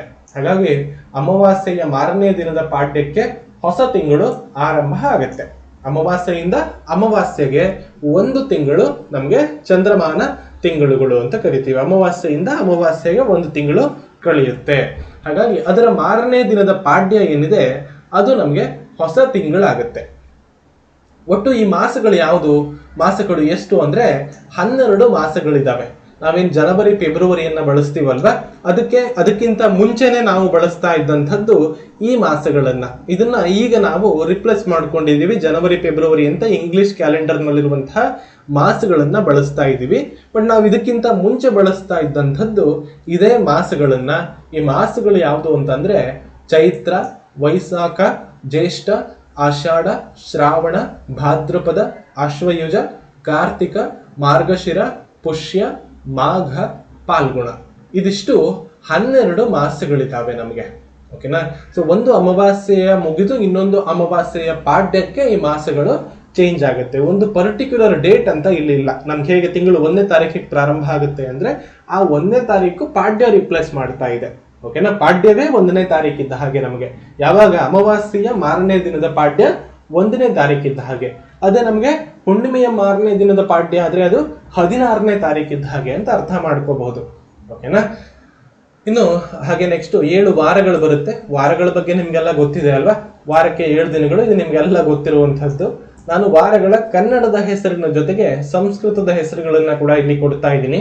ಸೊ ಒಂದು ಭಾನುವಾರ, ಭಾನುವಾರಕ್ಕೆ ಸಂಸ್ಕೃತದಲ್ಲಿ ರವಿವಾಸರಃ ಅಥವಾ ಭಾನುವಾಸರಃ ಅಂತ ಕರೀತಾರೆ. ಹಾಗೆ ಸೋಮವಾರ, ಸೋಮವಾರಕ್ಕೆ ಇಂದು ವಾಸರಃ ಅಂತ ಕರಿತೀವಿ. ಇಂದು ಅಂದ್ರೆ ಚಂದ್ರ, ಸೋಮ ಅಂದ್ರೂ ಕೂಡ ಚಂದ್ರ, ಚಂದ್ರನ ವಾರ ಸೋಮವಾರ ಅಥವಾ ಇಂದು ವಾಸರಃ ಅಂತ ಕರಿತೀವಿ. ವಾಸರ ಅಂದ್ರೆ ಸಂಸ್ಕೃತದಲ್ಲಿ ವಾರ ಅಂತ ಅರ್ಥ. ಓಕೆನಾ. ಸೊ ಇದೆಲ್ಲ ನಿಮ್ಗೆ ಹಳೆ ಕಾಲದ ಜಾತಕಗಳನ್ನ ನೋಡಿದಾಗ ನಿಮ್ಗೆ ಇದರೆಲ್ಲ ಕೈ ಬರಹದಲ್ಲಿ ಬರಿತಾ ಇದ್ದಂತಹ ಜಾತಕಗಳಲ್ಲಿ ಈ ವಾಸರಹ ಅನ್ನುವಂತಹ ಪದ, ವಾಸರ, ವಾಸರಹ ಈ ರೀತಿಯಾಗಿರುವಂತಹ ಪದಗಳನ್ನ ನೀವು ನೋಡಿರ್ತೀರ. ಹಾಗಾಗಿ ಇದು ಅಲ್ಲಿ ನಿಮ್ಗೆ ನೋಡಿದಾಗ ಅರ್ಥ ಆಗ್ಲಿ ಅನ್ನೋ ಕಾರಣಕ್ಕೆ ಇದನ್ನ ಹೇಳ್ತಾ ಇರುವಂತದ್ದು. ಸೊ ಇದು ನೀವು ತಿಳ್ಕೊಬೇಕಾಗಿರುವಂತದ್ದು ಅವಶ್ಯಕತೆ ಇದೆ. ಹಾಗಾಗಿ ಸೋಮವಾರ ಅಂದ್ರೆ ಇಂದು ವಾಸರಹ. ಮಂಗಳವಾರ, ಮಂಗಳವಾರಕ್ಕೆ ಭೌಮವಾಸರಹ. ಭೌಮ ಅನ್ನುವಂಥದ್ದು ಮಂಗಳನ ಇನ್ನೊಂದು ಹೆಸರು. ಮಂಗಳನಿಗೆ ಮತ್ತೂ ಒಂದು ಹೆಸರಿದೆ. ಜ್ಯೋತಿಷ್ಯದಲ್ಲಿ ಹೆಚ್ಚು ಬಳಕೆ ಆಗುವಂತಹ ಹೆಸರು ಯಾವ್ದಪ್ಪ ಅಂದ್ರೆ ಕುಜ ಅನ್ನುವಂತಹ ಹೆಸರು. ಹಾಗಾಗಿ ಕುಜ ಅಂದ್ರೆ ಮಂಗಳ ಅನ್ನೋದನ್ನ ಅರ್ಥ ಮಾಡ್ಕೊಳ್ಳಿ. ಭೌಮ ಅಂದ್ರೂ ಕೂಡ ಮಂಗಳ, ಭೂಮಿ ಪುತ್ರ ಅಂತ ಹೇಳ್ತೀವಿ. ಮಂಗಳನನ್ನ ಶಾಸ್ತ್ರದಲ್ಲಿ ಭೂಮಿ ಪುತ್ರ ಅಂತ ಕರೆಯಲಾಗುತ್ತೆ. ಹಾಗಾಗಿ ಭೌಮ ಅಂತಂದ್ರೆ ಮಂಗಳ ಅಂತ ಅರ್ಥ. ಓಕೆನಾ. ಸೊ ಭೂಮಿಯ ಪುತ್ರನಾದವನಿಗೆ ಭೌಮವಾಸರ ಅಂತ ಕರೆಯಲಾಗುತ್ತೆ, ಮಂಗಳವಾರ ಅಂತ ಅರ್ಥ. ಇನ್ನು ಬುಧವಾರ, ಬುಧನಿಗೆ ಬುಧವಾಸರ ಅಂತ ಕರೆಯಲಾಗುತ್ತೆ. ಗುರುವಾರ, ಗುರುವಿಗೆ ಬೃಹಸ್ಪತಿ ಅಂತ ಕೂಡ ಕರೆಯಲಾಗುತ್ತೆ. ಹಾಗಾಗಿ ಬೃಹಸ್ಪತಿ ವಾಸರಹ, ಗುರುವಾಸರಹ ಅಂತ ಅಂದ್ರೆ ಅದು ಗುರುವಾರ ಆಗಿರುತ್ತೆ. ಹಾಗೆ ಶುಕ್ರವಾರ ಭೃಗುವಾಸರಹ ಅಂತ ಕರೆಯಲಾಗುತ್ತೆ. ಭೃಗು ಅಂದ್ರೆ ಶುಕ್ರನ ಇನ್ನೊಂದು ಹೆಸರು. ಓಕೆನಾ. ಶುಕ್ರನಿಗೆ ಭೃಗುವಾಸರ ಅಂತ ಕರೆಯಲಾಗುತ್ತೆ. ಹಾಗೆ ಶನಿವಾರ, ಶನಿಗೆ ಮಂದವಾಸರ ಅಂತ ಕರೆಯಲಾಗುತ್ತೆ. ಮಂದ ಅಂದ್ರೆ ನಿಧಾನವಾಗಿ ಚಲಿಸುವವನು ಅಂತ ಅರ್ಥ. ಇದನ್ನೆಲ್ಲ ಯಾಕೆ ಏನು ಅನ್ನೋದು ನಿಮಗೆ ಮುಂದೆ ಅರ್ಥ ಆಗುತ್ತೆ. ಇವತ್ತಿಗೆ ಈ ಒಂದು ವಾರಗಳ ಬಗ್ಗೆ ಇಷ್ಟು ಸಾಕು. ಓಕೆನಾ. ಈ ವಾರಗಳ ಹೆಸರನ್ನೆಲ್ಲ ನೀವು ನೆನ್ಪಿಟ್ಕೊಂಡ್ರೆ ಹಳೆ ಕಾಲದ ಒಂದು ಕೈ ಬರಹದ ಜಾತಕಗಳನ್ನ ನೋಡೋದಕ್ಕೆ ತುಂಬಾ ಈಸಿಯಾಗಿ ಅರ್ಥ ಮಾಡ್ಕೊಳ್ಳೋದಕ್ಕಾಗುತ್ತೆ. ಜಾತಕ ನೋಡಿದಾಗ ಅದು ಯಾವ ವಾರ, ನೀವು ಮಂದವಾಸರ ಅಂತ ಇರುತ್ತೆ, ಏನಂತ ಅರ್ಥ ಮಾಡ್ಕೋತೀರಾ ಗೊತ್ತಿಲ್ಲದೆ ಇದ್ರೆ. ಅಲ್ವಾ? ಗೊತ್ತಿರೋರಿಗೆ ಅರ್ಥ ಆಗ್ಬಿಡುತ್ತೆ. ಒಂದ್ ವೇಳೆ ಗೊತ್ತಿಲ್ಲ ಅಂತಂದ್ರೆ ಮಂದವಾಸರ ಅಂತಿದೆ, ಏನಂತ ಬರ್ದಿದ್ದಾರೆ ಇಲ್ಲಿ ಅಂತ ಅರ್ಥ ಮಾಡ್ಕೊಳ್ಳೋದಕ್ಕೆ ಕಷ್ಟ ಆಗ್ಬೋದು. ಅಥವಾ ಭೃಗುವಾಸರ ಅಂತ ಬರ್ದಿದೆ. ವಾಸರ ಅಂದ್ರೆ ನಿಮ್ಗೆ ವಾರ ಅಂತ ಗೊತ್ತಿದ್ರು ಕೂಡ ಭೃಗು ಅಂತ ಅನ್ಕೊಂಡ್ರೆ ಏನಂತ ಅನ್ಕೋತೀರಾ ಅಲ್ವಾ? ಹಾಗಾಗಿ ಈ ರೀತಿಯಾಗಿರೋದನ್ನು ಕೂಡ ಅರ್ಥ ಮಾಡ್ಕೊಳ್ಳೋದು ತುಂಬಾ ಈಸಿ ಆಗುತ್ತೆ. ಓಕೆನಾ? ಇದೆಲ್ಲ ತಿಳ್ಕೊಳ್ಬೇಕಾಗಿರುವಂತಹ ಮಾಹಿತಿಗಳು, ಬೇಸಿಕ್ ಮಾಹಿತಿಗಳು, ಇದೆಲ್ಲ ನೀವು ನೆನ್ಪಿಟ್ಕೋಬೇಕು. ಹಾಗೆ ನಕ್ಷತ್ರಗಳು, ಮೂರನೇದು ಮೇನ್ ಪಾಯಿಂಟ್ ಇದು, ನಕ್ಷತ್ರಗಳು ಅಂತ ಬರುತ್ತೆ. ಇಲ್ಲಿ ಜ್ಯೋತಿಷ್ಯ ನಿಂತಿರೋದೇ ಈ ನಕ್ಷತ್ರಗಳ ಮೇಲೆ. ಹಾಗಾಗಿ ನಕ್ಷತ್ರಗಳು ಅನ್ನುವಂಥದ್ದು ತುಂಬಾ ಇಂಪಾರ್ಟೆಂಟ್ ಆಗಿರುವಂತಹ ಟಾಪಿಕ್ ಆಗಿರುತ್ತೆ. ಒಟ್ಟು 27 ನಕ್ಷತ್ರಗಳಿದೆ ಪ್ಲಸ್ ಇದೊಂದು ವಿಶೇಷ ನಕ್ಷತ್ರ ಕೂಡ ಇದೆ, ಅದ್ರ ಬಗ್ಗೆ ಕೂಡ ಹೇಳ್ತೀನಿ. ಒಟ್ಟು 28 ನಕ್ಷತ್ರಗಳು. ಆದ್ರೆ ನಾವು ಜ್ಯೋತಿಷ್ಯದಲ್ಲಿ ಬಳಸ್ತಾ ಇರುವಂತದ್ದು ಸದ್ಯಕ್ಕೆ 27 ನಕ್ಷತ್ರಗಳನ್ನ ಮಾತ್ರ. ಇವತ್ತು ನೀವು ಕಲಿತಾ ಇರುವಂತಹ ಆರಂಭ ತರಗತಿಗಳಲ್ಲಿ ಇರೋದ್ರಿಂದ ಎಲ್ಲಾ ಮಾಹಿತಿಗಳನ್ನ ನೀವು ತಿಳ್ಕೋಬೇಕು. ಆ ಕಾರಣಕ್ಕೋಸ್ಕರ ನಾನು ಈ 28 ನಕ್ಷತ್ರಗಳನ್ನ ಪರಿಚಯ ಮಾಡಿಕೊಡ್ತಾ ಇದ್ದೀನಿ. ಹಾಗೇನೆ 28 ನಕ್ಷತ್ರಗಳು ಯಾವ್ಯಾವ್ದು ಅನ್ನೋದನ್ನು ಹೇಳ್ತೀನಿ. ಅದನ್ನ ಎಷ್ಟು ಉಪಯೋಗಿಸ್ಕೋತೀವಿ, ಯಾವ ರೀತಿಯಾಗಿ ಬಳಸ್ಕೋತೀವಿ ಅನ್ನೋದು ಕೂಡ ಇದರಲ್ಲಿ ಇರುತ್ತೆ. ಓಕೆನಾ? ಇದೆಲ್ಲವನ್ನ ನಾವು ತಿಳ್ಕೊಳ್ಳೋಣ ಈಗ. ಸೊ ಮೊದಲನೇದು ಅಶ್ವಿನಿ. ಅಶ್ವಿನಿಯಿಂದ ಆರಂಭ ಆಗುತ್ತೆ. ಅಶ್ವಿನಿಯೇ ಮೊದಲ ನಕ್ಷತ್ರ.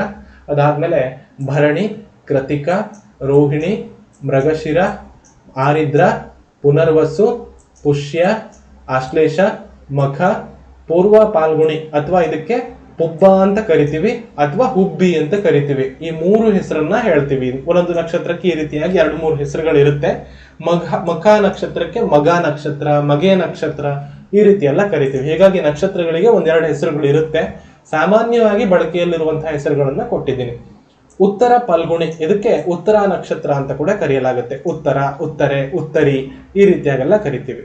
ಆಮೇಲೆ ಹಸ್ತ ನಕ್ಷತ್ರ, ಚಿತ್ತ ನಕ್ಷತ್ರ, ಸ್ವಾತಿ, ವಿಶಾಖ, ಅನುರಾಧ, ಜ್ಯೇಷ್ಠ, ಮೂಲ, ಪೂರ್ವಾಷಾಢ, ಉತ್ತರಾಷಾಢ, ಶ್ರವಣ, ಧನಿಷ್ಠ, ಶತಭಿಷ, ಪೂರ್ವಭಾದ್ರ ಅಥವಾ ಪೂರ್ವಭಾದ್ರಪದ, ಉತ್ತರಾಭಾದ್ರಪದ ಅಥವಾ ಉತ್ತರಾಭಾದ್ರ, ರೇವತಿ. ಕೊನೆಯದಾಗಿ ಸ್ಪೆಷಲ್ ನಕ್ಷತ್ರ ಅಭಿಜಿತ್ ಅಥವಾ ಅಭಿಜಿನ್ ಅಂತ ಕರಿತೀವಿ. ಸೊ ಇದು ಸ್ಪೆಷಲ್ ನಕ್ಷತ್ರ. ಯಾಕೆ ಅಂದ್ರೆ ಈ ಅಭಿಜಿತ್ ನಕ್ಷತ್ರ ನಾವು ಜಾತಕದ ಕುಂಡಲಿಯಲ್ಲಾಗಲಿ ಫಲ ನಿರ್ಧಾರಗಳಲ್ಲಾಗಲಿ ಬಳಸೋದಿಲ್ಲ. ಕೇವಲ 27 ನಕ್ಷತ್ರಗಳನ್ನ, ರೇವತಿಯೇ ನಮಗೆ ಕೊನೆಯ ನಕ್ಷತ್ರ ಆಗುತ್ತೆ. ನಾವು ಈ ಅಭಿಜಿತ್ ನಕ್ಷತ್ರವನ್ನ ಜ್ಯೋತಿಷ್ಯದ ಫಲ ನಿರ್ಧಾರಗಳಲ್ಲಿ, ಕುಂಡಲಿ ರಚನೆಯಲ್ಲಾಗಲಿ ಅಥವಾ ಯಾವುದೇ ರೀತಿಯಲ್ಲೂ ಕೂಡ ಇಲ್ಲಿ ಬಳಸೋದಿಲ್ಲ. ಅದಕ್ಕೆ ಹಲವಾರು ಕಾರಣಗಳಿದಾವೆ.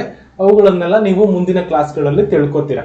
ಓಕೆನಾ? ಈ ಕಾರಣಗಳನ್ನ ಕೂಡ ನಾನು ಹೇಳ್ತೀನಿ. ಯಾಕೆ ಬಳಸಲ್ಲ, ಏನ್ ಇಂಪಾರ್ಟೆನ್ಸು, ಇದಕ್ಕೆ ಯಾಕೆ ವಿಶೇಷ ಸ್ಥಾನವನ್ನ ಕೊಟ್ಟಿದೀವಿ, ಈ ನಕ್ಷತ್ರಕ್ಕೆ ಇನ್ನೇನ್ ಮಾಹಿತಿ ಏನ್ ತಗೋಬಹುದು, ಅದೆಲ್ಲವನ್ನ ನಾನು ಮುಂದಿನ ತರಗತಿಗಳಲ್ಲಿ ಹೇಳ್ತೀನಿ. ಓಕೆನಾ? ಈ ನಕ್ಷತ್ರಕ್ಕೆ ವಿಶೇಷ ಸ್ಥಾನಮಾನವನ್ನ ಕೊಡಲಾಗಿದೆ ಮತ್ತು ವಿಶೇಷವಾಗಿ ಮುಹೂರ್ತಗಳಲ್ಲಿ ಈ ನಕ್ಷತ್ರವನ್ನ ಬಳಕೆ ಮಾಡಲಾಗುತ್ತೆ.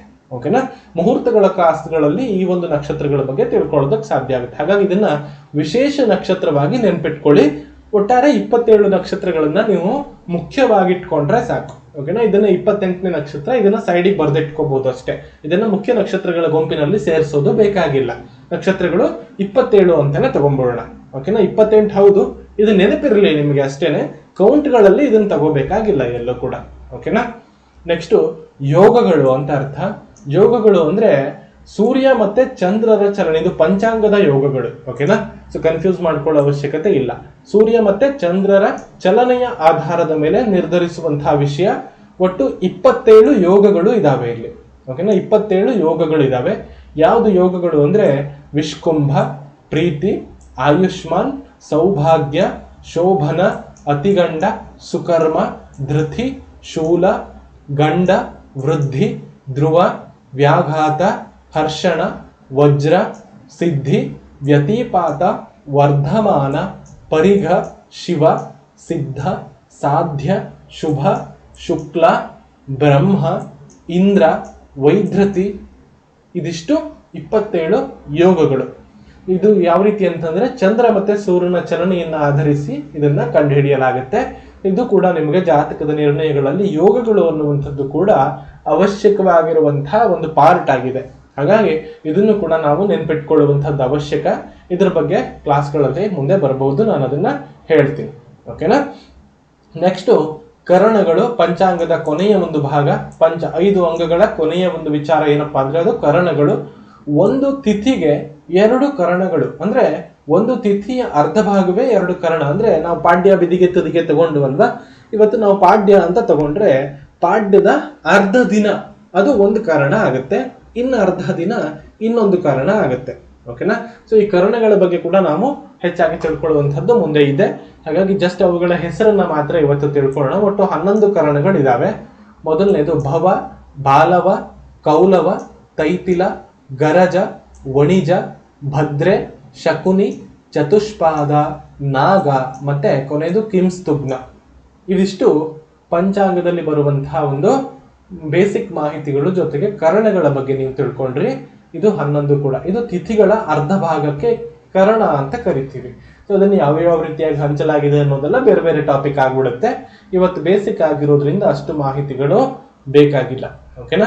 ಸೊ ಇವತ್ತು ಏನಪ್ಪಾ ತಿಳ್ಕೊಳ್ತಿದ್ದೀರಾ ಅಂತಂದ್ರೆ ಈ ಪಂಚಾಂಗಗಳ ಬಗ್ಗೆ, ಪಂಚಾಂಗದಲ್ಲಿ ಏನೇನ್ ಬರುತ್ತೆ, ಆ ಪಂಚಾಂಗಗಳಲ್ಲಿ ಯಾವ್ಯಾವ ವಿಷಯಗಳಿದಾವೆ ಅನ್ನೋದನ್ನ ತಿಳ್ಕೊಂಡ್ರೆ ಇದು ಪಂಚಾಂಗದ ಬಗ್ಗೆ ಬೇಸಿಕ್ ಮಾಹಿತಿ ಆಗುತ್ತೆ. ಓಕೆನಾ. ಹಾಗೆ ನೆಕ್ಸ್ಟ್ ಯಾವ್ದು ಬರುತ್ತೆ ಅಂತಂದ್ರೆ ನವಗ್ರಹಗಳು. ಇದೆಲ್ಲ ನಿಮ್ಗೆ ಗೊತ್ತಿರುವಂತಹ ವಿಷಯ. ಯಾವ್ಯಾವ್ದು ನವಗ್ರಹಗಳು ಅಂದ್ರೆ ಜ್ಯೋತಿಷ್ಯದಲ್ಲಿ ಮೊದಲನೇದಾಗಿ ಸೂರ್ಯ, ಎರಡನೇದು ಚಂದ್ರ, ಮೂರನೇದು ಮಂಗಳ ಅಥವಾ ಕುಜ, ನಾಲ್ಕನೇದು ಬುಧ, ಐದನೇದು ಗುರು, ಆರನೇದು ಶುಕ್ರ, ಏಳನೇ ಗ್ರಹ ಶನಿ, ಎಂಟನೇದು ರಾಹು, 9ನೇದು ಕೇತು. ಈ ಆರ್ಡರ್ ಅನ್ನ ನೆನ್ಪಿಟ್ಕೊಳ್ಳೋದಕ್ಕೆ ಟ್ರೈ ಮಾಡಿ. ಓಕೆನಾ. ಸೊ ಇಲ್ಲಿ ಆರ್ಡರ್ ಅನ್ನುವಂಥದ್ದು ತುಂಬಾ ಇಂಪಾರ್ಟೆಂಟ್. ಯಾಕಂದ್ರೆ ಸೂರ್ಯ ರಾಜಗ್ರಹ ಆಗ್ತಾನೆ. ಜ್ಯೋತಿಷ್ಯದಲ್ಲಿ ಅತ್ಯಂತ ಪ್ರಮುಖ ಹಾಗೆ ಅತ್ಯಂತ ಬಲಿಷ್ಠ ಅಂತಂದ್ರೆ ಸೂರ್ಯ ಅಂತ ಹೇಳ್ತೀವಿ. ಯಾಕಂದ್ರೆ ಸೂರ್ಯನನ್ನ ರಾಜಗ್ರಹ ಅಂತ ಕರಿತೀವಿ. ಓಕೆನಾ. ಚಂದ್ರನನ್ನ ರಾಣಿ ಅಂತ ಕರೆಯಲಾಗುತ್ತೆ, ಕುಜನನ್ನ ಸೇನಾಧಿಪತಿ ಅಂತ ಕರೆಯಲಾಗುತ್ತೆ, ಬುಧನನ್ನ ಯುವರಾಜ ಅಂತ ಕರೆಯಲಾಗುತ್ತೆ, ಗುರುವನ್ನ ಗುರುವೇ, ಗುರು ಮತ್ತೆ ಶುಕ್ರರಿಬ್ರು ಕೂಡ ಗುರುಗಳೇ, ಗುರುವನ್ನ ರಾಜಗುರು, ಶುಕ್ರನನ್ನು ಕೂಡ ರಾಜಗುರು ಅಂತ ಕರೆಯಲಾಗುತ್ತೆ, ಶನಿಯನ್ನ ಸೇವಕ ಅಥವಾ ಸೈನಿಕ ಅಂತ ಪರಿಗಣಿಸಲಾಗುತ್ತೆ, ವಿಶೇಷವಾಗಿ ಸೇವಕ ಅಂತ ಹೇಳಲಾಗುತ್ತೆ. ರಾಹುಕೇತುಗಳನ್ನ ಆ ರೀತಿಯಾಗಿ ಏನು ಪರಿಗಣಿಸಲ್ಲ. ಇವು ರಾಹುಕೇತುಗಳು ಅನ್ನುವಂಥದ್ದು ಏನಪ್ಪಾ ಅಂತಂದ್ರೆ ಇವು ಉಳಿದ ಗ್ರಹಗಳ ಹಾಗೆ ಭೌತಿಕ ಸ್ವರೂಪವನ್ನ ಹೊಂದಿಲ್ಲ. ಇವುಗಳಿಗೆ ಯಾವುದೇ ರೀತಿಯಲ್ಲೂ ಕೂಡ ಒಂದು ಫಿಸಿಕಲ್ ಬಾಡಿ ಅನ್ನುವಂಥದ್ದಿಲ್ಲ, ಭೌತಿಕ ಶರೀರ ಅನ್ನುವಂಥದ್ದಿಲ್ಲ. ಹಾಗಾಗಿ ಇವನ್ನ ಛಾಯಾಗ್ರಹಗಳು ಅಂತ ಕರೆಯಲಾಗುತ್ತೆ. ನೆರಳು ಅನ್ನುವಂಥದ್ದೇ ಇವುಗಳ ಒಂದು ಅಸ್ತಿತ್ವ. ಹಾಗಾಗಿ ರಾಹು ಮತ್ತೆ ಕೇತು ಅಂದಾಗ ಅವುಗಳಿಗೆ ನೆರಳಿನ ಸ್ವರೂಪಗಳು, ನೆರಳಿನ ಕಾಯಗಳು, ಛಾಯಾಗ್ರಹಗಳು ಅಂತ ಕರೆಯಲಾಗುತ್ತೆ. ಅವುಗಳಿಗೆ ಯಾವುದೇ ರೀತಿಯ ಫಿಸಿಕಲ್ ಬಾಡಿ ಅಂದ್ರೆ ಭೌತಿಕ ಕಾಯಗಳು ಅಥವಾ ಭೌತಿಕ ಶರೀರ ಅನ್ನುವಂಥದ್ದಿಲ್ಲ. ಹಾಗಾಗಿ ರಾಹುಕೇತುಗಳ ಬಗ್ಗೆ ಕೂಡ ನಾವು ಮುಂದೆ ವಿಶೇಷವಾಗಿ ತುಂಬಾ ಇಂಪಾರ್ಟೆಂಟ್ ಹಾಗೆ ಇಂಟ್ರೆಸ್ಟಿಂಗ್ ಆಗಿರೋ ಟಾಪಿಕ್ ಯಾವ್ದಾದ್ರು ಇದ್ರೆ ಜ್ಯೋತಿಷ್ಯದಲ್ಲಿ ಅದು ರಾಹುಕೇತುಗಳಾಗುತ್ತೆ. ಯಾಕಂದ್ರೆ ಕಲಿಯುಗದಲ್ಲಿ ಬಹಳಷ್ಟು ಪ್ರಭಾವವನ್ನ ಬೀರಬಹುದಾದಂತಹ ಸಾಮರ್ಥ್ಯವನ್ನ ಈ ರಾಹುಕೇತುಗಳು ಹೊಂದಿದ್ದಾರೆ. ಹಾಗಾಗಿ ರಾಹುಕೇತುಗಳು ಅನ್ನೋದು ತುಂಬಾ ಇಂಪಾರ್ಟೆಂಟ್ ಆಗಿರುವಂತಹ ಟಾಪಿಕ್ ಆಗುತ್ತೆ. ಅವುಗಳ ಬಗ್ಗೆ ನಾವು ನೆಕ್ಸ್ಟ್ ಹೋಗ್ತಾ ಹೋಗ್ತಾ ಪ್ರತಿಯೊಂದು ವಿಷಯಗಳನ್ನ ತಿಳ್ಕೊಳ್ತಾ ಇದ್ದೀವಿ. ಸೊ ಒಂದು ಕ್ಲಾಸ್ನಿಂದ ಒಂದು ಕ್ಲಾಸ್ಗೆ ಹೆಚ್ಚೆಚ್ಚು ಮಾಹಿತಿಗಳು ಬರ್ತಾ ಹೋಗುತ್ತೆ. ಆದ್ರೆ ಕ್ಲಾಸ್ಗಳಲ್ಲಿ ಮಧ್ಯೆ ಗ್ಯಾಪ್ ಇರುತ್ತೆ. ಆ ಗ್ಯಾಪ್ ಮುಗಿಯೋವರೆಗೂ ನೀವು ಸ್ವಲ್ಪ ಬಾಯ್ಪಾಠ ಮಾಡ್ಕೊಳ್ಳುವಂಥದ್ದು, ಒಂದು ವಿಶೇಷವಾಗಿ ಒಂದು ನೋಟ್ ಬುಕ್, ಒಂದು ಪೆನ್ ತಗೊಂಡು ಅದನ್ನ ನೀಟಾಗಿ ಬರ್ಕೊಳ್ಳುವಂಥದ್ದು. ನಾನು ಇದನ್ನ ಕ್ಲಾಸ್ ಮುಗಿದ ನಂತರ ನಿಮ್ಗೆ ಕೆಲವು ಗಂಟೆಗಳಲ್ಲಿ ಈ ಕ್ಲಾಸ್ ವಿಡಿಯೋ ರೆಕಾರ್ಡಿಂಗ್ ಅನ್ನ ನಾನು ನಿಮ್ಗೆ ಶೇರ್ ಮಾಡ್ತೀನಿ. PDF ಅನ್ನು ಕೂಡ ಬೇಗ ಶೇರ್ ಮಾಡ್ತೀನಿ. ನೀವೇನ್ ಮಾಡ್ಬೇಕು, ಈ PDF ಅನ್ನ ಇಟ್ಕೊಂಡು ಕೂತ್ಕೊಳ್ಳೋದಲ್ಲ, ಒಂದು ಕ್ಲಾಸ್ ಮುಗಿದ ನಂತರ ಅದನ್ನ ನೀಟಾಗಿ ಬರ್ಕೊಳ್ಳುವಂಥದ್ದು ನಿಮ್ಗೆ ಇನ್ನೂ ಕೂಡ ಹೆಚ್ಚು ಹೊತ್ತು ನೆನಪಲ್ಲಿರೋದಕ್ಕೆ ಸಹಾಯ ಮಾಡುತ್ತೆ. ಹಾಗಾಗಿ ಅದನ್ನು ಕೂಡ ನೀವು ಮಾಡ್ಕೋಬಹುದು. ಓಕೆನಾ. ಹಾಗೆ ನೆಕ್ಸ್ಟ್ ದ್ವಾದಶ ರಾಶಿಗಳು ಅಥವಾ ಲಗ್ನಗಳು ಯಾವ್ಯಾವುದು ಅಂತ ನೋಡಿದ್ರೆ ಮೇಷದಿಂದ ಆರಂಭ ಆಗುತ್ತೆ. ಮೇಷ, ವೃಷಭ, ಮಿಥುನ, ಕರ್ಕಾಟಕ, ಸಿಂಹ, ಕನ್ಯಾ, ತುಲಾ, ವೃಶ್ಚಿಕ, ಧನಸ್ಸು, ಮಕರ, ಕುಂಭ, ಮೀನ. ಇದಿಷ್ಟು 12 ರಾಶಿಗಳು, ದ್ವಾದಶ ರಾಶಿಗಳು ಅಂತ ಕರಿತೀವಿ. ಮೇಷ ಮೊದಲನೇ ಮನೆ, ಅಲ್ಲಿಂದ ಸ್ಟಾರ್ಟ್ ಆಗುತ್ತೆ. ಮೊದಲನೇ ರಾಶಿ ಮೇಷ, ಕೊನೆಯದ್ದು ಮೀನ ರಾಶಿ. ಹಾಗಾಗಿ ಇದು ಕೂಡ ಆರ್ಡರ್ ಪ್ರಕಾರವಾಗಿ, ಇದೇ ನಂಬರ್ ಪ್ರಕಾರವಾಗಿ ನೀವು ಬಾರಿಪಾಠ ಮಾಡಿಕೊಳ್ಬೇಕಾಗಿರುವಂತಹ ನಕ್ಷತ್ರ ರಾಶಿ ಅಥವಾ ಲಗ್ನಗಳು ಅಂತ ಕರಿತೀವಿ. ಈ ರಾಶಿಗಳು ಅಂದ್ರೆ ಏನು, ಲಗ್ನ ಅಂದ್ರೆ ಏನು, ಇದನ್ನೆಲ್ಲ ನಾವು ಮುಂದಿನ ಕ್ಲಾಸ್ನಲ್ಲಿ ತಿಳ್ಕೊಳ್ಳೋಣ. ಓಕೆನಾ. ನೆಕ್ಸ್ಟ್ ಕ್ಲಾಸಿಗೆ ಬರುತ್ತೆ ರಾಶಿ ಅಂದ್ರೆ ಏನು, ಲಗ್ನ ಅಂದ್ರೆ ಏನು, ಅಥವಾ ಅದಕ್ಕೆ ಸಂಬಂಧಪಟ್ಟ ಹಾಗೆ ಇಂಪಾರ್ಟೆಂಟ್ ವಿಷಯಗಳು ಏನೇನು. ಸೊ ಒಂದೊಂದಾಗಿ ಸ್ಟೆಪ್ ಬೈ ಸ್ಟೆಪ್ ಬರ್ತಾ ಹೋಗುತ್ತೆ. ಹಾಗಾಗಿ ಇದೆಲ್ಲ ಕೂಡ ಇದೇ ಒಂದು ಆರ್ಡರ್ ಪ್ರಕಾರವೇ ನೆನ್ಪಿಟ್ಕೋಬೇಕು. ಓಕೆನಾ. ಬರೀ ನೆನ್ಪಿಟ್ಕೊಂಡ್ರೆ ಆಗಲ್ಲ. ಮೇಷ, ಕರ್ಕಾಟಕ, ವೃಷಭ, ಮಿಥುನ, ಕನ್ಯಾ, ತುಲಾ, ಸಿಂಹ, ಧನಸ್ಸು, ಮಕರ, ಕನ್ಯಾ ಹಿಂಗೆಲ್ಲ ನೆನ್ಪಿಟ್ಕೊಂಡ್ರೆ ಆಗಲ್ಲ.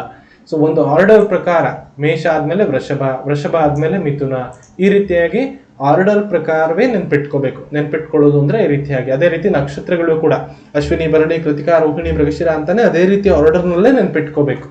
ಓಕೆನಾ. ಹಾಗೆ ನೆಕ್ಸ್ಟ್ ರಾಶಿಗಳ ಅಧಿಪತಿಗಳು ಯಾರು ಅಂತ.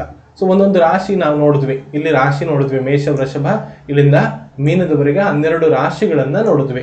ಈ ರಾಶಿಗಳಿಗೆ ಅಧಿಪತಿಗಳು ಯಾರು ಅನ್ನೋದು ಕೂಡ ನಮ್ಗೆ ಮುಖ್ಯ ಅಲ್ವಾ. ಸೊ ಅದನ್ನ ತಿಳ್ಕೊಳ್ಳೋದೇನೆ ಜ್ಯೋತಿಷ್ಯ ತಿಳ್ಕೊಳ್ಳೋದಕ್ಕಾಗತ್ತಾ? ಖಂಡಿತವಾಗ್ಲೂ ಇಲ್ಲ. ಇದು ಯಾರಿದು? ಸ್ಕ್ರೀನ್ ಮೇಲೆ ಸ್ಕ್ರಾಚ್ ಮಾಡಬೇಡಿ.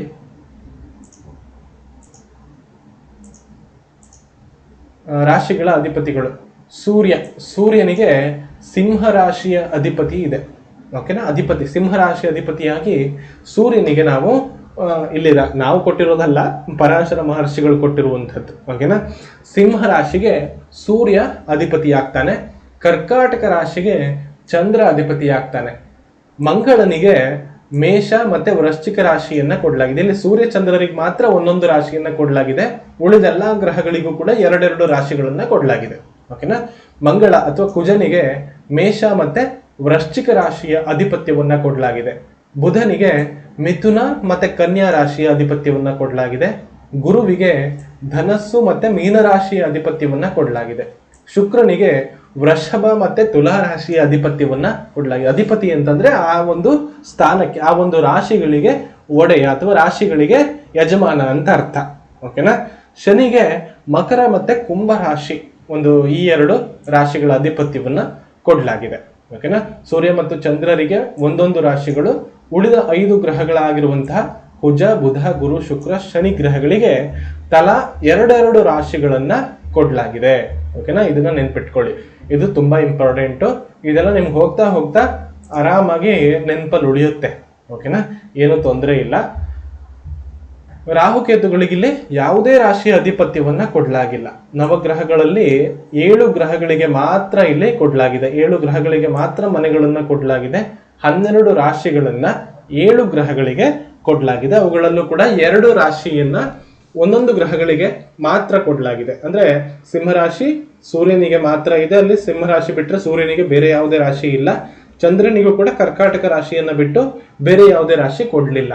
ಬೇರೆ ಮತ್ತೆ ಉಳಿದಂತಹ 5 ಗ್ರಹಗಳಿಗೆ 2 ರಾಶಿಯನ್ನ ಕೊಟ್ಟಿರುವಂತದ್ದು ನಮ್ಗಿಲ್ಲಿ ಕಾಣಿಸುತ್ತೆ. ಓಕೆನಾ. ರಾಹುಕೇತುಗಳಿಗೆ ಇಲ್ಲಿ ಯಾವುದೇ ರಾಶಿಯ ಅಧಿಪತ್ಯವನ್ನ ಕೊಡಲಾಗಿಲ್ಲ. ಕೆಲವೊಂದು ಅಭಿಪ್ರಾಯಗಳ ಪ್ರಕಾರ ರಾಹು ಮತ್ತೆ ಕೇತುಗಳನ್ನ ಇನ್ನು ಸ್ವಂತ ಮನೆಗಳು ಅಂತ ಕೆಲವು ಭಿನ್ನಾಭಿಪ್ರಾಯಗಳಿದಾವೆ. ಆ ಭಿನ್ನಾಭಿಪ್ರಾಯಗಳ ಬಗ್ಗೆ ಕೂಡ ನಿಮ್ಗೆ ನೆಕ್ಸ್ಟ್ ನಾನು ಹೇಳ್ತೀನಿ. ಓಕೆನಾ. ರಾಹುಕೇತುಗಳ ಬಗ್ಗೆ ಸಪರೇಟ್ ಆಗಿ ಒಂದು ಕ್ಲಾಸ್ ಮಾಡಬೇಕಾಗತ್ತೆ. ಹಾಗಾಗಿ ರಾಹುಕೇತುಗಳ ಬಗ್ಗೆ ಹೆಚ್ಚು ಮಾಹಿತಿಗಳನ್ನ ನಾವು ಈಗ ಡಿಸ್ಕಸ್ ಮಾಡುವಂಥದ್ದು ಬೇಡ. ಒಂದ್ ಸ್ವಲ್ಪ ಚೆನ್ನಾಗಿ ನಮ್ಗೊಂದು ನಾಲೆಜ್ ಬಂದ ಮೇಲೆ, ಒಂದ್ ಸ್ವಲ್ಪ ಅದ್ರ ಬಗ್ಗೆ ಗ್ರಿಪ್ ಬಂದ ಮೇಲೆ, ಅದ್ರ ಬಗ್ಗೆ ಒಂದ್ ಸ್ವಲ್ಪ ಇಂಟ್ರೆಸ್ಟ್ ಬಂದ ಮೇಲೆ ಆ ವಿಷಯಗಳನ್ನ ನೋಡಿದ್ರೆ ಅರ್ಥ ಆಗುತ್ತೆ.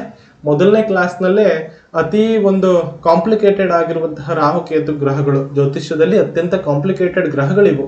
ಅವುಗಳ ಬಗ್ಗೆನೇ ನಾವು ಸ್ಟಾರ್ಟಿಂಗ್ ಅಲ್ಲಿ ಮಾತಾಡ್ಬಿಟ್ರೆ ಮುಂದೆ ಕ್ಲಾಸ್ಗಳನ್ನ ನಮ್ಗೆ ರಾಹುಕೇತುನೇ ಅರ್ಥ ಆಗದೆ ಇದ್ಮೇಲೆ ಬೇರೆ ಯಾವುದು ಕೂಡ ಇದು ಅರ್ಥನೇ ಆಗಲ್ಲ. ಇನ್ನು ಯಾಕೆ ಟ್ರೈ ಮಾಡಬೇಕು ಅನ್ನುವಂಥ ಒಂದು ಬರುತ್ತೆ. ಹಾಗಾಗಿ ಸುಲಭದ ವಿಚಾರಗಳನ್ನ ಸ್ವಲ್ಪ ಮೊದಲು ತಿಳ್ಕೊಳ್ಳೋಣ, ಕಾಂಪ್ಲಿಕೇಟೆಡ್ ವಿಷಯಗಳನ್ನ ಸ್ವಲ್ಪ ನಂತರದಲ್ಲಿ ತಿಳ್ಕೊಳ್ಳುವಂತಹ ಕೆಲಸವನ್ನ ನಾವು ಆಮೇಲೆ ಮಾಡ್ಕೊಂಡು ಹೋಗೋಣ. ಓಕೆನಾ. ಆಮೇಲೆ ಈಗ ನಕ್ಷತ್ರಗಳ ಆಧಿಪತ್ಯ, ಇಲ್ಲಿ ಮಾತ್ರ ಯಾವುದೇ ರೀತಿ ಇದನ್ನ ಮಾಡ್ಕೊಂಡಿಲ್ಲ. ಇಲ್ಲಿ ಏನಪ್ಪಾ ಅಂತಂದ್ರೆ ತಲಾ 3 ನಕ್ಷತ್ರಗಳು, ಒಂದೊಂದು ರಾಶಿಗಳಿಗೆ ಒಂದೊಂದು ಗ್ರಹಗಳಿಗೆ 3 ನಕ್ಷತ್ರವನ್ನ ಕೊಡಲಾಗಿದೆ. ಇಲ್ಲಿ ರಾಹುಕೇತುಗಳನ್ನೇನು ಹೊರಗಡೆ ಇಟ್ಟಿಲ್ಲ. ಇಲ್ಲಿ ರಾಹುಕೇತುಗಳಿಗೂ ಅಧಿಪತ್ಯವನ್ನ ಕೊಡಲಾಗಿದೆ. ಹಾಗಾಗಿ ಇಲ್ಲಿ 3 ನಕ್ಷತ್ರಗಳನ್ನ ಪ್ರತಿಯೊಂದು ಗ್ರಹಗಳಿಗೂ ಕೂಡ ಕೊಟ್ಟಿರುವಂತದ್ದನ್ನ ನಾವಿಲ್ಲಿ ನೋಡ್ಬೋದು. ಹಾಗಾಗಿ ಏನಪ್ಪಾ ಅಂದ್ರೆ ಸೂರ್ಯನಿಗೆ 3 ನಕ್ಷತ್ರ. ಸೂರ್ಯನ ನಕ್ಷತ್ರಗಳು ಯಾವ್ಯಾವುದು? ಕೃತಿಕಾ, ಉತ್ತರ ಫಾಲ್ಗುಣಿ, ಉತ್ತರಾಷಾಢ. ಈ ನಕ್ಷತ್ರಕ್ಕೆ ಅಧಿಪತಿ ಸೂರ್ಯ ಆಗ್ತಾನೆ. ಹೇಗೆ ರಾಶಿಗಳಿಗೆ ಅಧಿಪತಿಯಾಗಿ ಗ್ರಹಗಳನ್ನ ಕೊಡಲಾಗಿದೆಯೋ ಅದೇ ರೀತಿ ನಕ್ಷತ್ರಗಳಿಗೂ ಕೂಡ ಕೊಡಲಾಗಿದೆ ಅನ್ನೋದು ಅರ್ಥ ಮಾಡ್ಕೊಳ್ಳಿ. ಓಕೆನಾ. ಸೊ ಯಾವ ರೀತಿಯಾಗಿ ರಾಶಿಗೆ ಅಧಿಪತಿ ಕೊಡಲಾಗಿದೆಯೋ ಅದೇ ರೀತಿ ನಕ್ಷತ್ರಗಳ ಅಧಿಪತಿಯನ್ನು ಕೂಡ ಕೊಡಲಾಗಿದೆ. ಓಕೆನಾ. ನಕ್ಷತ್ರಗಳಿಗೆ ಅಧಿಪತಿ ಇಲ್ಲಿ ಕೃತಿಕಾ ಮತ್ತೆ ಉತ್ತರ ಫಾಲ್ಗುಣಿ ಹಾಗೆ ಉತ್ತರಾಷಾಢ 3 ನಕ್ಷತ್ರಗಳಿಗೆ ಸೂರ್ಯ ಅಧಿಪತಿ. ರೋಹಿಣಿ, ಹಸ್ತ, ಶ್ರವಣ ಈ 3 ನಕ್ಷತ್ರಗಳಿಗೆ ಚಂದ್ರ ಅಧಿಪತಿ ಆಗ್ತಾನೆ. ಮೃಗಶಿರ, ಚಿತ್ತ, ಧನಿಷ್ಠ ಈ ನಕ್ಷತ್ರಗಳಿಗೆ ಕುಜ ಅಧಿಪತಿ ಆಗ್ತಾನೆ. ಆಶ್ಲೇಷ, ಜ್ಯೇಷ್ಠ, ರೇವತಿ ಈ ನಕ್ಷತ್ರಕ್ಕೆ ಬುಧ ಅಧಿಪತಿ ಆಗ್ತಾನೆ. ಪುನರ್ವಸು, ವಿಶಾಖ, ಪೂರ್ವ ಭಾದ್ರಪದ ಈ ನಕ್ಷತ್ರಕ್ಕೆ ಗುರು ಅಧಿಪತಿ ಆಗ್ತಾನೆ. ಭರಣಿ, ಪುಬ್ಬ, ಪೂರ್ವಾಷಾಢ ಈ ನಕ್ಷತ್ರಗಳಿಗೆ ಶುಕ್ರ ಅಧಿಪತಿ ಆಗ್ತಾನೆ. ಪುಷ್ಯ, ಅನುರಾಧ, ಉತ್ತರ ಭಾದ್ರಪದ ಈ ನಕ್ಷತ್ರಕ್ಕೆ ಶನಿ ಅಧಿಪತಿ ಆಗ್ತಾನೆ. ಆರಿದ್ರ, ಸ್ವಾತಿ, ಶತಭಿಷ ರಾಹು ಅಧಿಪತಿ ಆಗ್ತಾನೆ. ಅಶ್ವಿನಿ, ಮಖ, ಮೂಲ ಇದಕ್ಕೆ ಕೇತು ಅಧಿಪತಿ ಆಗ್ತಾನೆ ಈ ನಕ್ಷತ್ರಗಳಿಗೆ. ಓಕೆನಾ, ಈ ನಕ್ಷತ್ರಗಳ ಅಧಿಪತಿಗಳನ್ನ ನೆನ್ಪಿಟ್ಕೊಳ್ಳುವುದಕ್ಕೆ ಸುಲಭವಾಗಿರುವಂತಹ ವಿಧಾನಗಳಿದಾವೆ. ಅವುಗಳು ನಿಮಗೆ ಮುಂದೆ ಹೋಗ್ತಾ ಹೋಗ್ತಾ ಅರ್ಥ ಆಗುತ್ತೆ. ಸೊ ಈಗಲೇ ನಾನು ಅದನ್ನ ಹೇಳೋದಕ್ಕಾಗಲ್ಲ, ಯಾಕಂದ್ರೆ ಅದಷ್ಟು ಗೊತ್ತಿಲ್ಲದೆ ಇದ್ದಾಗ, ಅದನ್ನ ಅಭ್ಯಾಸಕ್ಕೆ ರೂಢಿ ಮಾಡ್ಕೊಳ್ಳದೆ ಇದ್ದಾಗ ಸ್ವಲ್ಪ ಕಷ್ಟ ಆಗುತ್ತೆ. ಒಂದು 10 ತರಗತಿಗಳಾಗುವಷ್ಟರಲ್ಲಿ ನಿಮ್ಗೆ ಇದೆಲ್ಲ ಕೂಡ ಬೇಡ ಅಂದ್ರೂ ನೆನಪಿರುತ್ತೆ. ಓಕೆನಾ, ಅಷ್ಟು ಅಭ್ಯಾಸವನ್ನ ನೀವು ಮಾಡಬೇಕಾಗುತ್ತೆ. ಜ್ಯೋತಿಷ್ಯವನ್ನ ಸಿದ್ಧಿ ಮಾಡ್ಕೋಬೇಕು ಅಂದ್ರೆ ಒಂದು 10-15 ಕ್ಲಾಸ್ ಆಗೋದ್ರೊಳಗಡೆ ಇದೆಲ್ಲ ಮಾಹಿತಿಗಳು ನಿಮಗೆ ಬಾಯಿ ತುದಿಯಲ್ಲಿ ಇರಬೇಕು. ನಿದ್ದೆಗಣ್ಣಲ್ಲಿ ಎಬ್ಸಿ ಕೇಳಿದ್ರು ಕೂಡ ಇದು ನಿಮ್ಗೆ ಬಾಯಿ ತುದಿಯಲ್ಲಿ ಬರಬೇಕು. ಅಷ್ಟು ಈಸಿಯಾಗಿ ನಿಮ್ಗೆ ಅರ್ಥ ಆಗೋದಕ್ಕೆ ಸಾಧ್ಯ ಮುಂದೆ, ಅದಕ್ಕಿಂತ ಮುಂದಿನ ಕ್ಲಾಸ್ಗಳು ಅರ್ಥ ಆಗ್ಬೇಕು ಅಂದ್ರೆ. ಓಕೆನಾ, ಸೊ ಇದೆಲ್ಲ ನೆನ್ಪಿಟ್ಕೊಳ್ದೆ ಇದ್ರೆ ಕಷ್ಟ. ಹಾಗಾಗಿ ಇದೆಲ್ಲ ಬೇಕು. ಇದೆಲ್ಲವನ್ನ ಸರಿಯಾಗಿ ಗಮನಿಸಿ ಅಭ್ಯಾಸ ಮಾಡ್ಕೊಳ್ಳಿ. ಸ್ಟ್ರೆಸ್ ತಗೋಬೇಡಿ. ಆಗ್ಲಿಲ್ಲ ಅಂತಂದ್ರೆ ಗಾಬರಿ ಬೀಳೋದು, ಅಥವಾ ಆಗ್ಲಿಲ್ಲ ಅಂತಂದ್ರೆ ಅಯ್ಯೋ ಆಗೋದಿಲ್ಲ ನನ್ನ ಹತ್ರ ಅನ್ನುವಂಥದ್ದು, ಆ ರೀತಿ ನಿರುತ್ಸಾಹವನ್ನ ತೋರಿಸ್ಬೇಡಿ. ಕಲಿಬೇಕು ಅನ್ನುವಂಥ ಒಂದು ಸಂಕಲ್ಪವನ್ನ ಇಟ್ಕೊಂಡಿದ್ರೆ ಆ ಸಂಕಲ್ಪ ದೃಢವಾಗಿರ್ಲಿ. ಅದರಲ್ಲೂ ಕೂಡ ಇವತ್ತು ಶುಭ ದಿನ. ಯಾಕೆಂದ್ರೆ ಯಾವುದೇ ಕೆಲಸಗಳು ಕೂಡ ಯುಗಾದಿಯ ದಿನದಂದು ಮಾಡಿರುವಂಥದ್ದು ವಿಫಲವಾಗೋದಿಲ್ಲ. ಆ ಒಂದು ನಂಬಿಕೆ ನಮ್ಮ ಪರಂಪರೆಯಲ್ಲಿ ಯಾವಾಗಿಂದನೂ ಇದೆ. ಹಾಗಾಗಿ ಇಂತಹ ಶುಭ ದಿನದಿಂದ ಈ ಕೆಲಸವನ್ನ ಆರಂಭ ಮಾಡಿರುವಂಥದ್ದು ನಾವು. ಹಾಗಾಗಿ ಈ ತರಗತಿ ಅನ್ನುವಂಥದ್ದು ನಿಮಗೆ ಖಂಡಿತವಾಗ್ಲೂ ಆ ಒಂದು ಜ್ಞಾನವನ್ನ ಕೊಡುತ್ತೆ. ಓಕೆನಾ, ಸೊ ಅದಂತೂ ನಿಶ್ಚಯವಾಗಿ ನನಗೆ ನಂಬಿಕೆ ಇದೆ. ನೀವು ಕೂಡ ಕಲಿತೀರಾ ಅನ್ನುವಂತಹ ಆಸಕ್ತಿ ಇದೆ ಅನ್ನುವಂತಹ ನಂಬಿಕೆ ನನಗೆ ಖಂಡಿತವಾಗ್ಲೂ ಇದೆ. ಓಕೆನಾ, ನೆಕ್ಸ್ಟ್ ಋತುಗಳನ್ನ ನೋಡೋಣ. ಋತುಗಳು ಅಂದ್ರೆ ಇಂಗ್ಲಿಷ್ ನಲ್ಲಿ ನಾವು ಸೀಸನ್ಸ್ ಅಂತ ಕರಿತೀವಿ. ವಿಶೇಷವಾಗಿ ನಾವೇನ್ ಮಾಡ್ತೀವಿ, ಬೇಸಿಗೆಗಾಲ, ಮಳೆಗಾಲ, ಚಳಿಗಾಲ ಅಂತ ಡಿವೈಡ್ ಮಾಡ್ಕೊಂಡ್ಬಿಟ್ಟಿದೀವಿ ನಮ್ಮ ಅನುಕೂಲಕ್ಕೆ ತಕ್ಕ ಹಾಗೆ. ಆದ್ರೆ ನಿಜವಾಗ್ಲೂ ಇರುವಂತಹ ಋತುಗಳು ಅಥವಾ ಸೀಸನ್ಸ್ ಒಟ್ಟು 6 ಋತುಗಳಿದಾವೆ. ಈ ಋತುಗಳ ಬಗ್ಗೆ ಎಲ್ಲ ನಿಮ್ಗೆ ಗೊತ್ತಿರಬಹುದು. ಸೊ ಇದು ಋತುಗಳು ಕೂಡ ನಿಮ್ಗೆ ಏನು ಜ್ಯೋತಿಷದಲ್ಲಿ ನೀವು ಕುಂಡ್ಲಿ ನೋಡೋದಕ್ಕೇನು ಅವಶ್ಯಕತೆ ಇಲ್ಲ. ಇದಕ್ಕೆ ಋತುಗಳೇನು ಬೇಕಾಗಲ್ಲ. ಬಟ್ ನಾವು ಮುಹೂರ್ತಗಳಿಗೆ ಅಥವಾ ಮದುವೆ ಸೀಸನ್ಸ್ ಈ ರೀತಿಯಾಗಿ ನೋಡ್ತೀವಲ್ವಾ, ಅದಕ್ಕೆ ಈ ಋತುಗಳು ಅನ್ನುವಂಥದ್ದು ಬೇಕಾಗತ್ತೆ. ಕೆಲವೊಂದು ಋತುಗಳಲ್ಲಿ ಕೆಲವಷ್ಟು ಕೆಲಸಗಳನ್ನ ಮಾಡಬಹುದು, ಮಾಡಬಾರ್ದು ಅಂತೆಲ್ಲ ಇದಾವೆ. ಅದೆಲ್ಲ ಈಗೇನು ತಿಳ್ಕೊಳ್ಳೋ ಅವಶ್ಯಕತೆ ಇಲ್ಲ, ಆಮೇಲೆ ನೋಡ್ಕೊಳ್ಳೋಣ. ಓಕೆನಾ, ಫಸ್ಟ್ ಇವಾಗ ಋತುಗಳ ಬಗ್ಗೆ, ನಾವು ಸೀಸನ್ಗಳ ಬಗ್ಗೆ, ಋತುಗಳ ಬಗ್ಗೆ ತಿಳ್ಕೊಳ್ಳೋಣ. ಫಸ್ಟ್ ವಸಂತ ಕಾಲ ಬರುತ್ತೆ. ಸೊ ಇವತ್ತಿಂದ ಆರಂಭ ಆಗಿರುವಂಥದ್ದು ವಸಂತ ಕಾಲ. ಇದನ್ನ ಸ್ಪ್ರಿಂಗ್ ಅಂತ ಕರೀತಾರೆ ಇಂಗ್ಲಿಷ್ ನಲ್ಲಿ. ಓಕೆನಾ, ಸೀಸನ್ಸ್ ಅಲ್ಲಿ ಇಂಗ್ಲಿಷ್ ನಲ್ಲಿ ಸ್ಪ್ರಿಂಗ್ ಅಂತ ಕರೀತಾರೆ.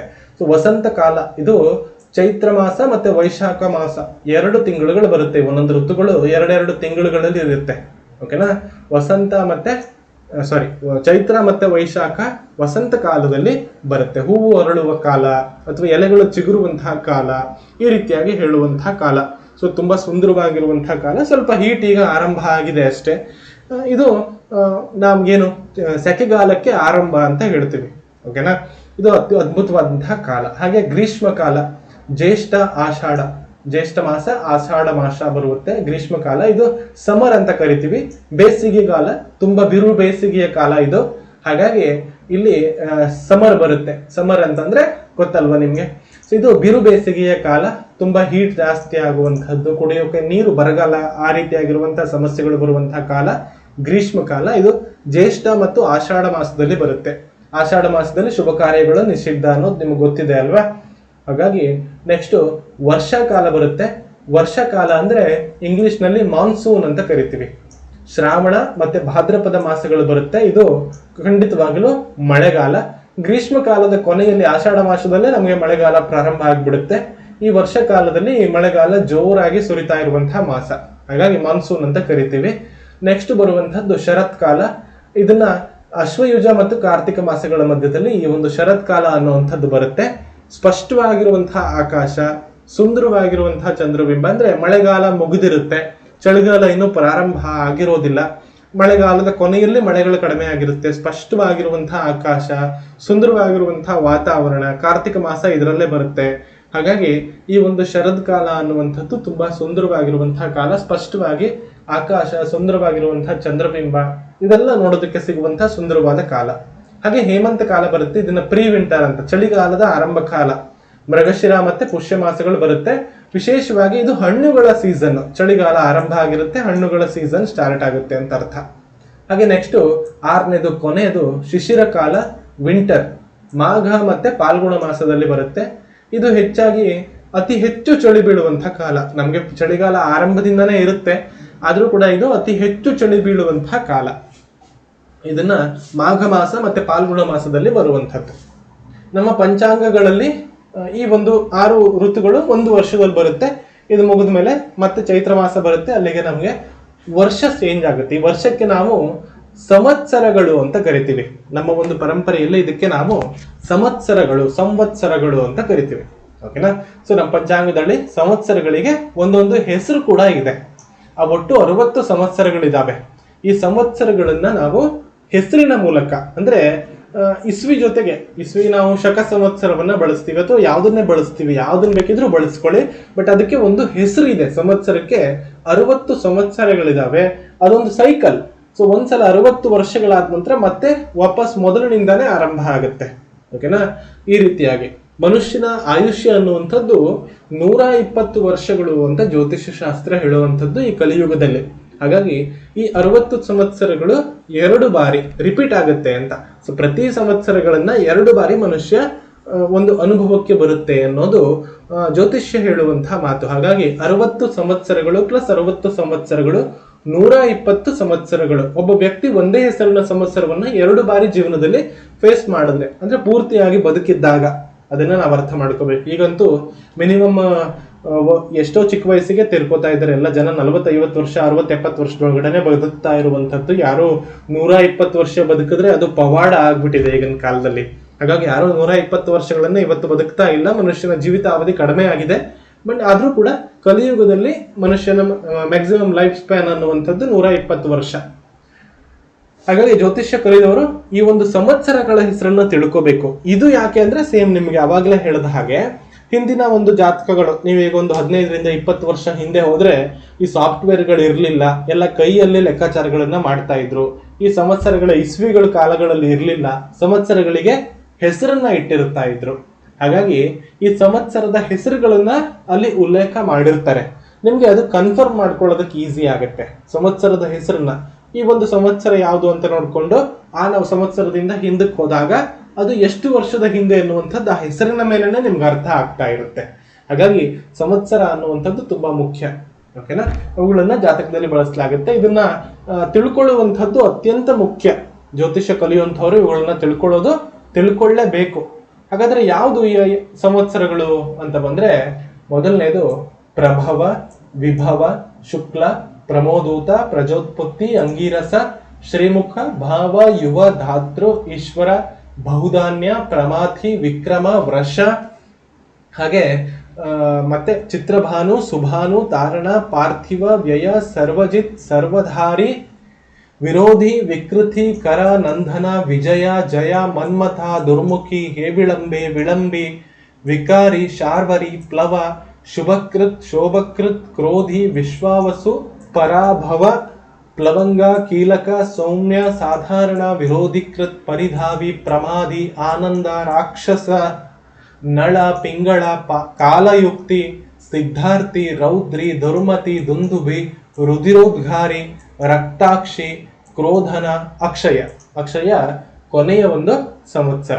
ಹಾಗೆ ನಾವು ಇವತ್ತು ಚೈತ್ರ ಮಾಸ ಶುಕ್ಲ ಪಕ್ಷ ಪಾಡ್ಯದ ದಿನದಂದು ನಾವು ವಿಶ್ವಾವಸು ಸಂವತ್ಸರವನ್ನ ಮುಗಿಸಿ ಇವತ್ತು ಹೊಸ ಸಂವತ್ಸರವಾದಂತಹ ಪರಾಭವ ಸಂವತ್ಸರಕ್ಕೆ ಕಾಲಿಟ್ಟಿದ್ದೀವಿ.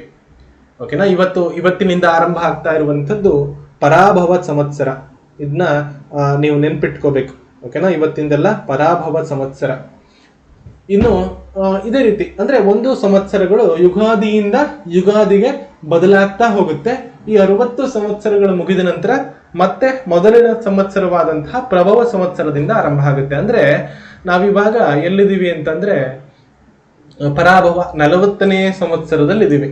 ಸೊ ಈ ಪರಾಭವ ಮುಂದಿನ ಯುಗಾದಿಗೆ ಮುಗಿಯುತ್ತೆ. ನೆಕ್ಸ್ಟ್ ಪ್ಲವಂಗ ಬರುತ್ತೆ, ಅದಾದ್ಮೇಲೆ ಕೀಲಕ, ಅದಾದ್ಮೇಲೆ ಸೌಮ್ಯ, ಅದಾದ್ಮೇಲೆ ಸಾಧಾರಣ, ವಿರೋಧಿಕೃತ, ಪರಿಧಾವಿ, ಪ್ರಮಾದ ಹೀಗೆ ಬರುತ್ತೆ. ಇದೆಲ್ಲ ಮುಗಿದು ಲಾಸ್ಟು ಅಕ್ಷಯ ಅಥವಾ ಕ್ಷಯ ಅಂತ ಕರಿತೀವಿ. ಅಕ್ಷಯ ಸಂವತ್ಸರ 60ನೇದು ಇದು ಮುಗಿದ ನಂತರ ನೆಕ್ಸ್ಟ್ ನಮಗೆ ಮೊದಲನೇದು ಬರುತ್ತೆ. ಯಾವುದು? ಪ್ರಭವ ಸಂವತ್ಸರ. ಮತ್ತೆ ಇಲ್ಲಿಂದಾನೇ ರಿಪೀಟ್ ಆಗುತ್ತೆ. ಇದೆಲ್ಲ ಒಂದು ಸರ್ಕಲ್ ಇದ್ದ ಹಾಗೆ. ಒಂದು ಸಂವತ್ಸರಗಳು ಮುಗಿದ ನಂತರ ಇನ್ನೊಂದು ಬರುತ್ತೆ, ಇನ್ನೊಂದು ಮುಗಿದ ನಂತರ ಮತ್ತೊಂದು ಬರುತ್ತೆ, ಮುಗಿದ ನಂತರ ಮತ್ತೆ ಹೊಸದಾಗಿ ಬರುತ್ತೆ. ಓಕೆನಾ? ಹಾಗಾಗಿ ಇದನ್ನ ನೀವು ನೆನ್ಪಿಟ್ಕೋಬೇಕು. ಇದೆಲ್ಲ ಒಂದು ಮುಖ್ಯವಾಗಿ ಬೇಕು ನಿಮ್ಗೆ. ಯಾಕಂದ್ರೆ ಹೇಳದ್ನಲ್ವಾ, ಇವಾಗ ನಾವಿರುವಂತಹದ್ದು ಸಂವತ್ಸರ ಪರಾಭವ ಅಂತ. ಅದೇ ನಿಮ್ಗೆ ಕ್ರೋಧಿ ಸಂವತ್ಸರ ಅಂತ ಅಂದ್ರೆ 2 ವರ್ಷದ ಹಿಂದೆ ಅಂತ ಗೊತ್ತಾಗುತ್ತೆ. ಶುಭಕೃತ್ ಅಂದ್ರೆ 5 ವರ್ಷದ ಹಿಂದೆ ಅಂತ. ಈ ರೀತಿಯಾಗಿ ತಿಳ್ಕೊಳ್ಳೋದಕ್ಕೆ ಅವಕಾಶಗಳಿರುತ್ತೆ ನಿಮ್ಗೆ, ಈ ಒಂದು ಸಂವತ್ಸರಗಳ ಹೆಸರನ್ನ ನೀವು ನೆನಪಿಟ್ಟುಕೊಂಡರೆ. ಓಕೆನಾ? ಸೊ ಇದು ತುಂಬಾ ಇಂಪಾರ್ಟೆಂಟ್ ಆಗಿರುವಂತಹ ವಿಷಯವೇ. ಇದೆಲ್ಲ ಕೂಡ ನೆಗ್ಲೆಕ್ಟ್ ಮಾಡ್ಬೇಕಾದಂಥದ್ದು ಯಾವುದೂ ಇಲ್ಲ. ಈ ಸಂವತ್ಸರಗಳು ನಿಮ್ಗೆ ಬೇಕು. ಈಗ ನಾನು ಹೇಳಿರುವಂತಹ ಈ ಎಲ್ಲಾ ಮಾಹಿತಿಗಳೇನಿದೆ ಇದೆಲ್ಲ ಕೂಡ ನಿಮ್ಗೆ ಕಡ್ಡಾಯವಾಗಿ ನೆನಪಿರ್ಲೇಬೇಕಾದಂತಹ ಮಾಹಿತಿಗಳು.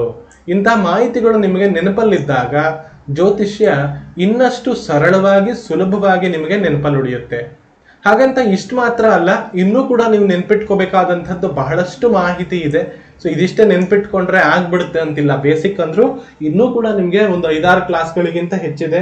ಸೊ ಸ್ಟಾರ್ಟಿಂಗ್ ಇಂದ ಕೊನೆವರೆಗೂ ಎಲ್ಲವನ್ನ ನೆನಪಲ್ಲಿ ಇಟ್ಕೊಳ್ಳೇಬೇಕಲ್ವಾ? ಸೊ ಕಲಿತಾ ಇರೋದನ್ನ ನೆನಪಲ್ಲಿ ಇಟ್ಕೋಬೇಕು, ಜೊತೆಗೆ ಅದನ್ನ ಅರ್ಥ ಮಾಡ್ಕೋಬೇಕು ಅಷ್ಟೇ.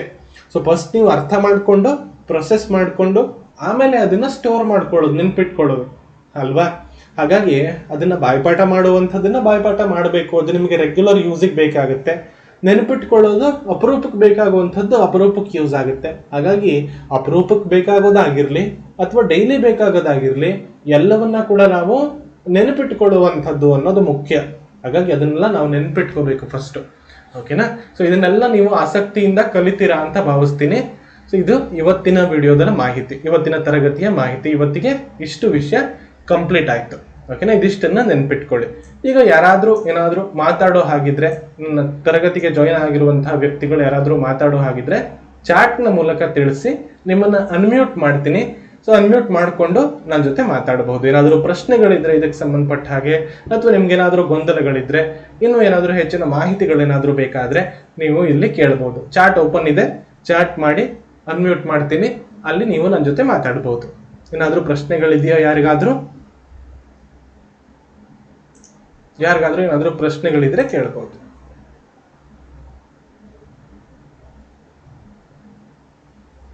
ಚಾಟ್ ಕಾಣಿಸ್ತಾ ಇದೆಯಲ್ವಾ ಸ್ಕ್ರೀನ್ ಮೇಲೆ? ನಿಮಗೆ ಕೆಳಗಡೆ ಚಾಟ್ ಇರುತ್ತೆ, ಆ ಚಾಟ್ ಮೇಲೆ ಕ್ಲಿಕ್ ಮಾಡಿ. ಚಾಟ್ ಮೇಲೆ ಕ್ಲಿಕ್ ಮಾಡಿದ್ರೆ ನೀವು ಮೆಸೇಜ್ ಮಾಡಬಹುದು. ಓಕೆನಾ?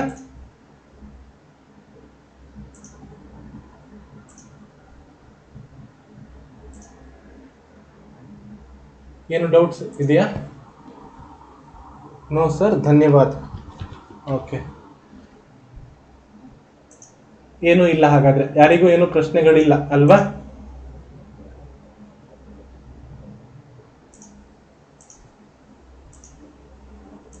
Okay, no sir.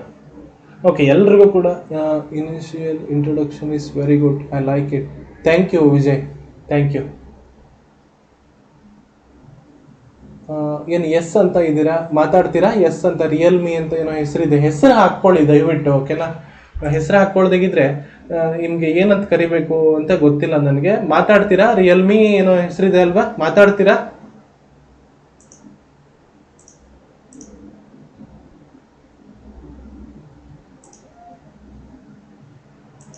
ಅನ್ಮ್ಯೂಟ್ ಮಾಡ್ಕೊಂಡು ಮಾತಾಡ್ಬೋದು ಮಾತಾಡೋದಿದ್ರೆ.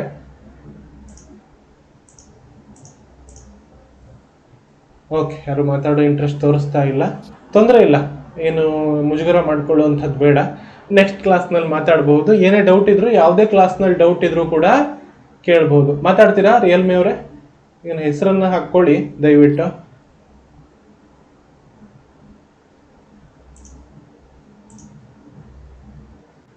ಓಕೆ ಸರಿ, ಹಾಗಾದರೆ ಇವತ್ತಿನ ಕ್ಲಾಸನ್ನು ಎಂಡ್ ಮಾಡ್ತೀನಿ. ಮುಂದಿನ ಕ್ಲಾಸ್ನಲ್ಲಿ ನಾವು ಭೇಟಿ ಆಗೋಣ. ಮುಂದಿನ ಕ್ಲಾಸ್ ಯಾವಾಗ ಅಂತ ಎಲ್ಲ ವಾಟ್ಸಪ್ ಗ್ರೂಪಿಗೆ ನಿಮ್ಗೆ ಸೇರಿಸ್ಕೊಂಡಿದ್ದೀನಲ್ವಾ, ಆ ಗ್ರೂಪ್ನಲ್ಲೇ ನಿಮಗೆ ತಿಳಿಸ್ತೀನಿ ಮುಂದಿನ ಕ್ಲಾಸ್ ಯಾವಾಗ ಅಂತ. ನೋಡಿ, ಬಹುತೇಕ ಕ್ಲಾಸ್ಗಳೆಲ್ಲ ಕೂಡ 7:30 ನಂತರನೇ ಇರುತ್ತೆ, ಸಂಜೆ 7 o'clock ನಂತರನೇ ಇರುತ್ತೆ. ಮಧ್ಯಾಹ್ನದಲ್ಲಿ ಯಾವುದೂ ಇಲ್ಲ. ಇವತ್ತು ಒಳ್ಳೆ ದಿನ, ಒಳ್ಳೆ ಮುಹೂರ್ತವನ್ನ ನೋಡಿಕೊಂಡು ಇವತ್ತು ಆರಂಭವನ್ನ ಮಾಡಿರುವಂತದ್ದು. ಆ ಕಾರಣಕ್ಕೆ ಈ ಸಮಯದಲ್ಲಿ ತರಗತಿ ಇದೆ. ಉಳಿದಂತೆ ತರಗತಿಗಳೆಲ್ಲ ಕೂಡ ನಿಮ್ಗೆ ಸಾಯಂಕಾಲ 7 ಗಂಟೆ ನಂತರ 7 ರಿಂದ 9 ಗಂಟೆ ಮಧ್ಯದಲ್ಲೇ ಇರುತ್ತೆ ತರಗತಿಗಳು. ಹಾಗಾಗಿ ಎಲ್ಲ ಕೂಡ ಆ ತರಗತಿಗಳಿಗೆ ಜಾಯಿನ್ ಆಗ್ಬಹುದು. ತರಗತಿಗಳ ರೆಕಾರ್ಡಿಂಗ್ ಕೂಡ ಸಿಗುತ್ತೆ. ಈ ತರಗತಿ ನಿಮ್ಗೆ ಯೂಟ್ಯೂಬ್ ನಲ್ಲೂ ಕೂಡ ಸಿಗುತ್ತೆ. ಹಾಗೇನೆ ನಿಮ್ಗೆ ನೆಕ್ಸ್ಟ್ ನಾನು ಕ್ಲಾಸ್ ಲಿಂಕ್ ಅನ್ನ ಕೂಡ ಕೊಡ್ತೀನಿ, ನಿಮ್ಗೆ ಡ್ರೈವ್ ಲಿಂಕ್ ಕೂಡ ಕೊಡ್ತೀನಿ. ಇದ್ರಲ್ಲೂ ಕೂಡ 2 ಕಡೆನೂ ನಿಮ್ಗೆ ಸಿಗುತ್ತೆ. ಒಂದ್ ವೇಳೆ ಯೂಟ್ಯೂಬ್ ನಲ್ಲಿ ಇಲ್ಲದೆ ಇದ್ರೂ ಕೂಡ ನಿಮ್ಗೆ ಅದರಲ್ಲಿ ಲೈವ್ ಕ್ಲಾಸ್ಗಳು ಸಿಗುತ್ತೆ. ಹಾಗಾಗಿ ಇದರಿಂದ ಏನೋ ಪ್ರಶ್ನೆಗಳು ಮೊದಲನೇ ಕ್ಲಾಸ್ ಆಗಿರೋದ್ರಿಂದ ಏನೂ ಪ್ರಶ್ನೆ ಇಲ್ಲ. Okay, no problem. Thank you sir, the information was very useful and easy to understand. ಖಂಡಿತ ನನ್ನಿಂದ ಸಾಧ್ಯವಾದಷ್ಟು ಸರಳವಾಗಿ ಟ್ರೈ ಮಾಡ್ತೀನಿ ಖಂಡಿತವಾಗ್ಲೂ ಎಕ್ಸ್ಪ್ಲೈನ್ ಮಾಡೋದಕ್ಕೆ. ಹಾಗಾಗಿ ಇನ್ನು ಕೂಡ ಮುಂದಿನ ತರಗತಿಗಳು ಕೂಡ ಸಾಧ್ಯವಾದಷ್ಟು ಸರಳವಾಗಿ ವಿವರಿಸೋದಕ್ಕೆ ಟ್ರೈ ಮಾಡ್ತೀನಿ. ನೋಡೋಣ ಎಷ್ಟು ಕ್ಲಾಸ್ವರೆಗೂ ನಿಮ್ಗೆ ಅರ್ಥ ಆಗುತ್ತೆ ಅಂತ. ಓಕೆನಾ? ಸೊ ನನ್ನಿಂದ ಸಾಧ್ಯ ಆದಷ್ಟು ಪ್ರಯತ್ನವಂತೂ ಪ್ರಾಮಾಣಿಕವಾಗಿ ಮಾಡ್ತೀನಿ. ಸರಿ, ಹಾಗಾದ್ರೆ ಇವತ್ತಿನ ಕ್ಲಾಸನ್ನ ಎಂಡ್ ಮಾಡ್ತಾ ಇದ್ದೀನಿ. ಎಲ್ರಿಗೂ ಕೂಡ ಒಳ್ಳೇದಾಗ್ಲಿ. ಹಬ್ಬವನ್ನ ಎಂಜಾಯ್ ಮಾಡಿ, ಫ್ಯಾಮಿಲಿ ಒಟ್ಟಿಗೆ ಸಮಯ ಕಳೀರಿ. ಎಲ್ರಿಗೂ ಕೂಡ ದೇವರು ಶುಭ ಮಾಡ್ಲಿ. ಎಲ್ರಿಗೂ ಕೂಡ ಖುಷಿ, ಸಂತೋಷ, ನೆಮ್ಮದಿ ಹಾಗೆ ಯಶಸ್ಸನ್ನ ಕೊಡ್ಲಿ ಅಂತ ಕೇಳ್ಕೊಂಡು ಇವತ್ತಿನ ಕ್ಲಾಸನ್ನ ಎಂಡ್ ಮಾಡ್ತಿದ್ದೀನಿ. ಜೈ ಶ್ರೀ